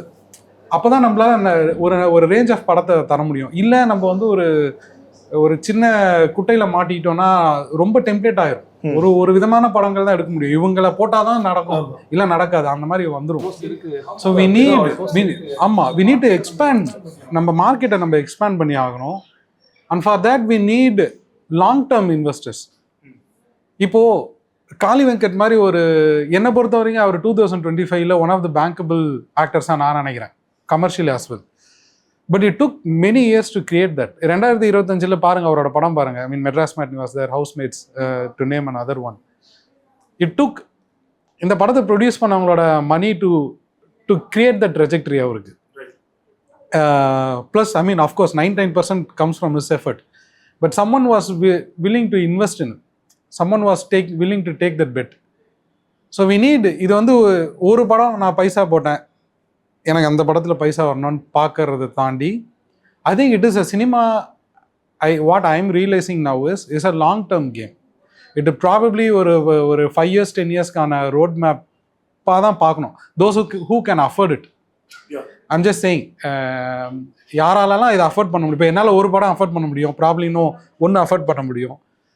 I'm thinking that I'm thinking long term. நான் மெட்ராஸ் மேட்னி மட்டுமே என்னோட அவுட்கமாக நான் பார்க்க விரும்பல. ஐ திங்க் அந்த பார்வை கண்டிப்பாக இன்வெஸ்டர்ஸுக்கு தேவை. இல்லை நம்ம இப்படியே தான் இருப்போம்னு நான் நினைக்கிறேன். You need to expand our market. Starts with making ஒன்று நல்ல படம் பண்ணணும், அந்த படத்தை எல்லாருக்கிட்டையும் போய் சேர்க்கணும். புதுசாக நம்ம வந்து ஒரு டேலண்ட்டை க்ரியேட் பண்ணிக்கிட்டே இருக்கணும். ஐபிஎல் மாதிரி தான் அது. ஐபிஎல் நீங்கள் பாருங்களேன், ஐபிஎல் இருக்கிறதுக்குன்னா ஒரு லிமிட்டட் நம்பர் ஆஃப் பிளேயர்ஸ் தான் இந்தியா ரெப்ரசென்ட் பண்ண முடியும். Because someone was able to invest in it. Like look at the ecosystem we have. I think அந்த லாங் டேர்ம் பிக்சர் இங்கே மிஸ் ஆகுதுன்னு எனக்கு ஃபீல் ஆகுது. I wish more of that could happen. But short term நான் என்ன ரொம்ப ஆசைப்படுறேன்னா, தமிழ் சினிமாவோட ecosystem வந்து இட்ஸ் பேஷிங் ஃபர்ஸ்ட் எக்கோசிஸ்டம். யாராச்சும் ஒருத்தரை மேலே தூக்கி வைக்க வேண்டியது, அவங்கள போட்டு ஏதாச்சும் ஒரு கொஞ்சம் ஸ்லிப்பானா போட்டு அடின்னு அடிக்க. அதனால தான் எனக்கு யாராச்சும் மெசேஜ் அனுப்பிச்சா எனக்கு பயமாக இருக்குது. எனக்கு ஃபேன்ஸே வேண்டான்னு நான் நினைக்கிறேன். படமாக பாருங்கள், பிடிச்சிருந்தா நல்லா இருக்குன்னு சொல்லுங்கள், இல்லையே தூக்கிட்டு போயிருங்க. அதே அந்த பேஷிங் வந்து எனக்கு அன்நேச்சுரலி டாக்ஸிக்காக ஃபீல் ஆகுது. No other ecosystem has this toxicity. வேறு எங்கேயுமே நீங்கள் இதை பார்க்க முடியாது. எனக்கு தெரியல, Tamil I mean Kerala Malayalam films, Telugu films பற்றி எனக்கு எதுவும் ஐடியாவே இல்லை. பட் இது இல்லாமல் இருந்தால் என்ன ஆக போகுது? என்ன அப்படி நாசமாக போக போகுது? ஒரு படத்தை போட்டு மெதிக்கலைன்னா என்ன அப்படி நாசமாக போக போகுது? ஒன்றுமே இல்லை. கத்துறாங்க, அழறாங்க, கோவப்படுறாங்க, அவனை அடி பண்ணுறாங்க. அதை விட பேட் சினிமாவோட நாட்டில் நிறைய அநியாயம் எனக்கு தெரிஞ்சிருக்கு. அதெல்லாம் கேட்க மாட்டேங்கிறோம். ஒரு 150 ரூபா கொடுத்துட்டு நம்ம வந்து I mean well within your rights to review the film. But I feel எனக்கு அவுட் சைடராக பார்க்கும் போது எனக்கு அன்நேச்சுரலி டாக்ஸிக்கான என்வைரன்மெண்ட்டாக ஃபீல் ஆகுது. ஸோ இதெல்லாம் தாண்டி வர வேண்டியதாக இருக்குது. அண்டு அதனால் என்ன அட்வான்டேஜ்னு எனக்கு புரியல. இந்த கேமை நம்ம ஒரு 4-5 வருஷமாக ஆடி இருப்போமா, இந்த ட்ரோலிங் ட்ரெண்டை இருக்குமா எனக்கு தெரியல. பட் என்ன அவுட்கம் வந்தது? ஒன்றும் வரல பெருசாக எனக்கு. I mean is it even making as better?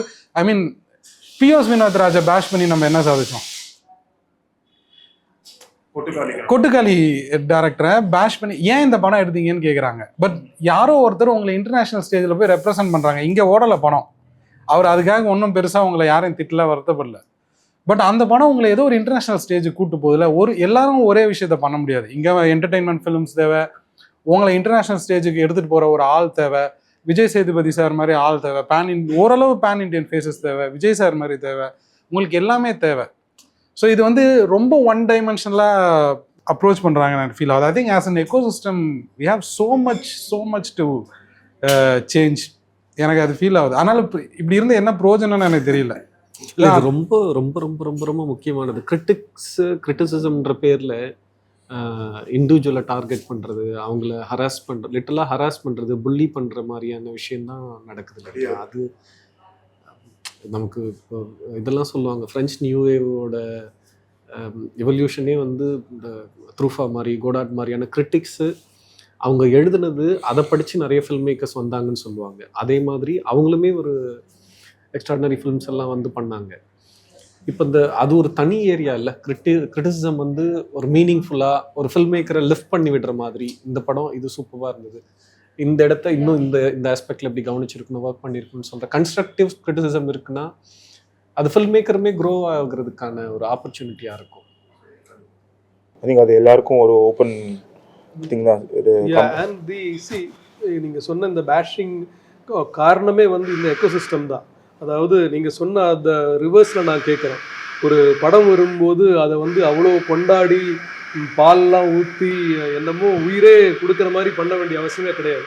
So அது இருக்கிறதுனால தான் இது இருக்குது. ஆமாம் ஆமாம். ஸோ அது இல்லைன்னு வச்சுங்களேன், படத்தை படமாக பார்த்து அதை வாழ்வியலாக பார்த்து அதை என்ஜாய் பண்ணி அந்த மாதிரி இருந்ததுன்னா இதுவும் நடக்காது. கண்டிப்பா.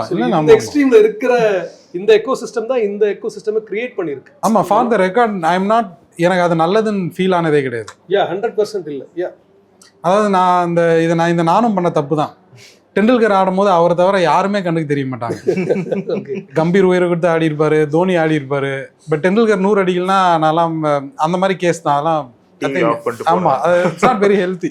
One good thing about it அதுதானே, we can watch it. இப்போ வேணும்னா போய் பார்த்துக்கலாம். அவரோட படம் இப்போ நிறைய பேருக்கு தெரியும். ஐ ஹோப் இந்த 4 படம் சூஸ் பண்ண காரணமும் அது ஒரு முக்கியமான காரணமா தான் நாங்கள் பார்த்தோம். டீம் முடிவு பண்ண காரணமே வந்து வி தாட் இப்போ அண்டர் ரேட்டட் ஃபிலிம் சென்டர்லாம் தாண்டி நாங்கள் யூஸ் பண்ணுற வேர்டே வந்து திஸ் ஃபிலிம் டிசர்வ்ட் மோர் லவ்ன்றது மட்டும்தான். ஏன்னா ரேட்டட்னா பார்த்தவங்க ரேட் பண்ணியிருப்பாங்க, பார்க்காதவங்க தெரிஞ்சிருக்காதுன்றது ஒன்று இருக்கும். ஸோ ஜஸ்ட் ஹோப் இப்போ இந்த 4 படம் தாண்டி அவங்களே சொன்ன 2-3 படம் எக்ஸ்ட்ரா இருந்திருக்கும். அதெல்லாம் I hope we all see and very very healthy 2026 நடக்கும் for Tamil cinema and all of us அப்படின்ற happy new year for all of the people who are watching. Thank you so much for your time. Thank you.